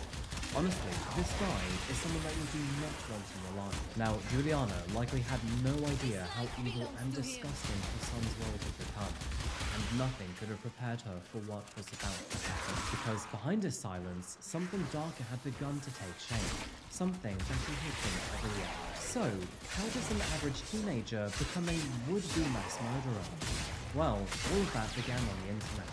Now, I don't need to tell you how dangerous the internet can be. I mean, we're quite literally talking about it in this case. Which is precisely why I've decided to team up with NordVPN to sponsor this video and support you if you'd like it. The internet is full of shady websites, some spreading dodgy information, and others just simply trying to steal yours. Malware is a classic example of this, where it tries to steal your data by presenting itself as a trusted attachment. The thing is, once you download it, it can quietly run in the background, discreetly saving your passwords, bank details and images while you are none the wiser. This is where NordVPN's threat protection comes in handy. It encrypts your traffic, making it harder for certain types of malware to intercept your online connection or infect your device. Now, this is the main reason why I myself use NordVPN, for absolute peace of mind. And let's not forget, with thousands of servers across the world, it allows me to access and enjoy the internet without any limits and borders. Bye-bye buffering. I can now enjoy my TV anywhere. And if you use my link, nordvpn.com/copyhouseprime, you'll get a huge discount with an additional 4 months for free, which is the best deal online, I might add. And with a 30-day money-back guarantee built for your peace of mind, it is quite literally a win-win situation. Once again, that's nordvpn.com/copyhouseprime. Thank you to NordVPN for sponsoring this video, and thank you to you folks for supporting us content creators, which helps us make more videos for you. So, back to the story, let's take a look at Nicholas's hideous obsessions. Now, I'm sure I don't need to tell any of you this, but the internet is one of humankind's greatest inventions. A place of endless knowledge, connection and creativity, but in the same breath, it's also a gateway to obsession, radicalization and isolation. When in the wrong hands, the internet is certainly capable of shaping monsters. That infinite pool of both knowledge and creativity can be used in sick and tormented ways. And for Nicholas Foster, that is precisely what has happened. This is the sort of thing that I hate talking about. But it turns out that Nicholas enjoyed watching content involving children in the most distressing ways. In fact, he was so far down the road with it that he was even banned from multiple websites after expressing desire. To make matters worse, it didn't stop there either, because it appears that that sort of fascination extended to animals and corpses too. Things would worsen throughout 2023. Nicholas spent countless hours engrossed in violent content, particularly fixated on mass shootings like Sandy Hook and Columbine. In fact, he would even begin to search for graphic images of murder victims, look up detailed reports of past shootings, and even participated in forums which glorified them. He meticulously studied the logistics of past attacks, learning from their own mistakes to plan a more, quote, effective massacre, one that he was beginning to wish that he could be responsible for. As you can imagine, this virtual echo chamber not only desensitized him to violence, but it also fueled his desire to outdo previous mass murderers. And over time, he would become vocal about it too. In one of his online videos, Nick wore a black and yellow outfit while he mimicked the shooters he idolized. In fact, he even went as far to express his own desire to suppress their death tolls. As Nicholas delved deeper into these online communities, he became increasingly isolated from the real world. He withdrew from friends and family, and spent most of his time alone in his room. His interactions with other people dwindled, and he became detached from reality. It turns out that the isolation was not only social, but emotional too, as moving forward, he showed little empathy or connection to anyone around him. And although his family did notice these changes in his behavior, they were completely unaware of the extent of his radicalization. To them, he was merely a quiet and introverted teenager. However, in reality, he was gushing over violent fantasies. It is worth saying that Nicholas's transformation was not sudden or spontaneous.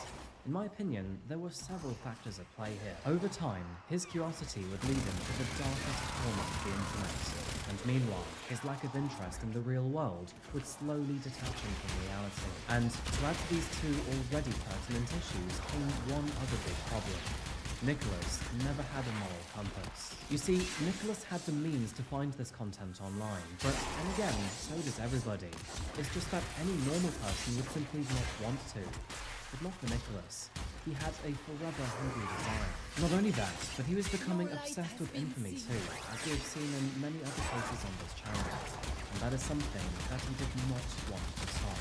By June of 2023, Nicholas had abandoned his education and stopped attending classes. And once he was kicked out of school for his lack of attendance, he then chose to slump in his bedroom and barely made any effort to go outside. He existed in an online dominant world, and apart from attending a gym and working part-time at a supermarket, he chose to have little real-life contact with other people, and although this job of his was a good start, he would eventually be fired only a few months later. Over the course of the next year, Nicholas's twisted fantasies slowly turned into plans, and that is when he started plotting an attack on St. Joseph's Catholic Primary School. No surprise, that being the one that he used to attend.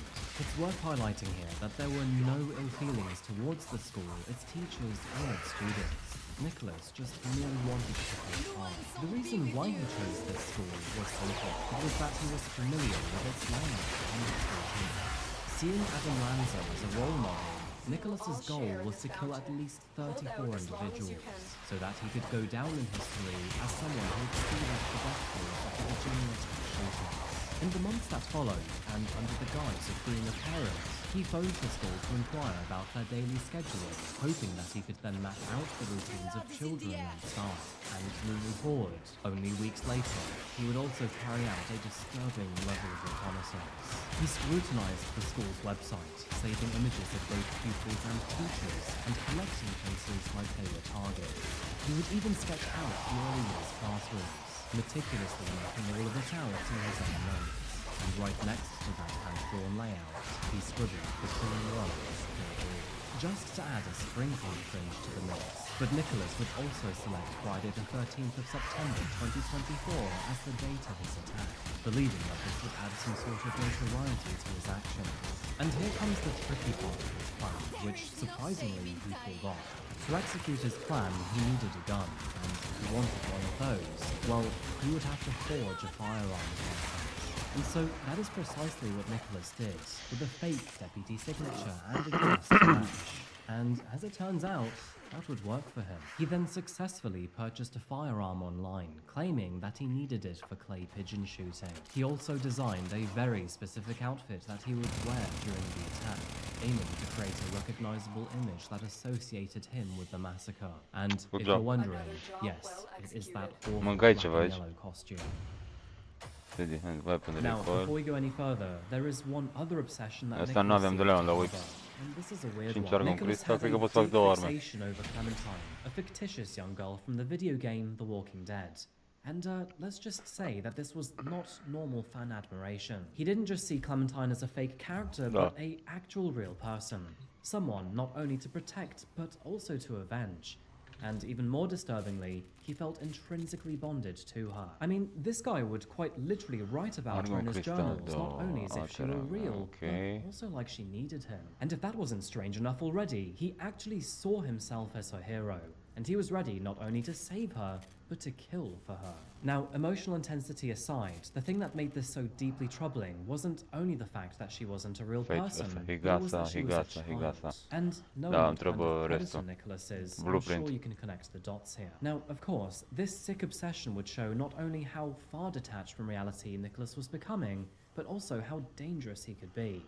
The question now is, how far would he go? So, circling back to the clip at the beginning of this video, you may have connected the dots by now. Nicholas saw himself as Clementine's protector, and when he saw his sister play The Walking Dead in front of him, and then, in the video game, choose to kill someone in front of Clementine, well, bizarrely, this sent Nicholas into a rage, therefore leading him to make this video in full. On June 30th, my sister decided to make the only correct choices in episode 1 of season 1 of The Walking Dead. And for that, her Facebook used the Wisp. I also recall a video by Living Echoes on YouTube, Best of Lee and Clementine Definitive Edition. It was a compilation. And she decided to kill Larry in front of Clementine. And then I later learned he decided to kill St. John's in front of Clementine. Da. I am the chosen one. Or Nitrit Access and Nightmare Cred Offerings, Nightwave Cred Offerings. I am guided. Nightwave Battle Pass. Are guided by Jesus Christ. E free Battle Pass, deci relevant. Sorry, să ăsta cred că mă-l dă ceva quest. There will be no more killings of Larrys in front of Clementine, no more killings of St. John's in front of Clementine. And overall, Clementine's content will be preserved, maximized, that's the message I want to give out. While Nicholas spent his nights buried in violent fantasies and his days slipping into further isolation, life would carry on for the rest of his family at Mastery, home. It is easy to forget that at the time Need he it was for still mastery. living with his mother and his 2 younger siblings, and although their household was far Enough from for picture today. perfect,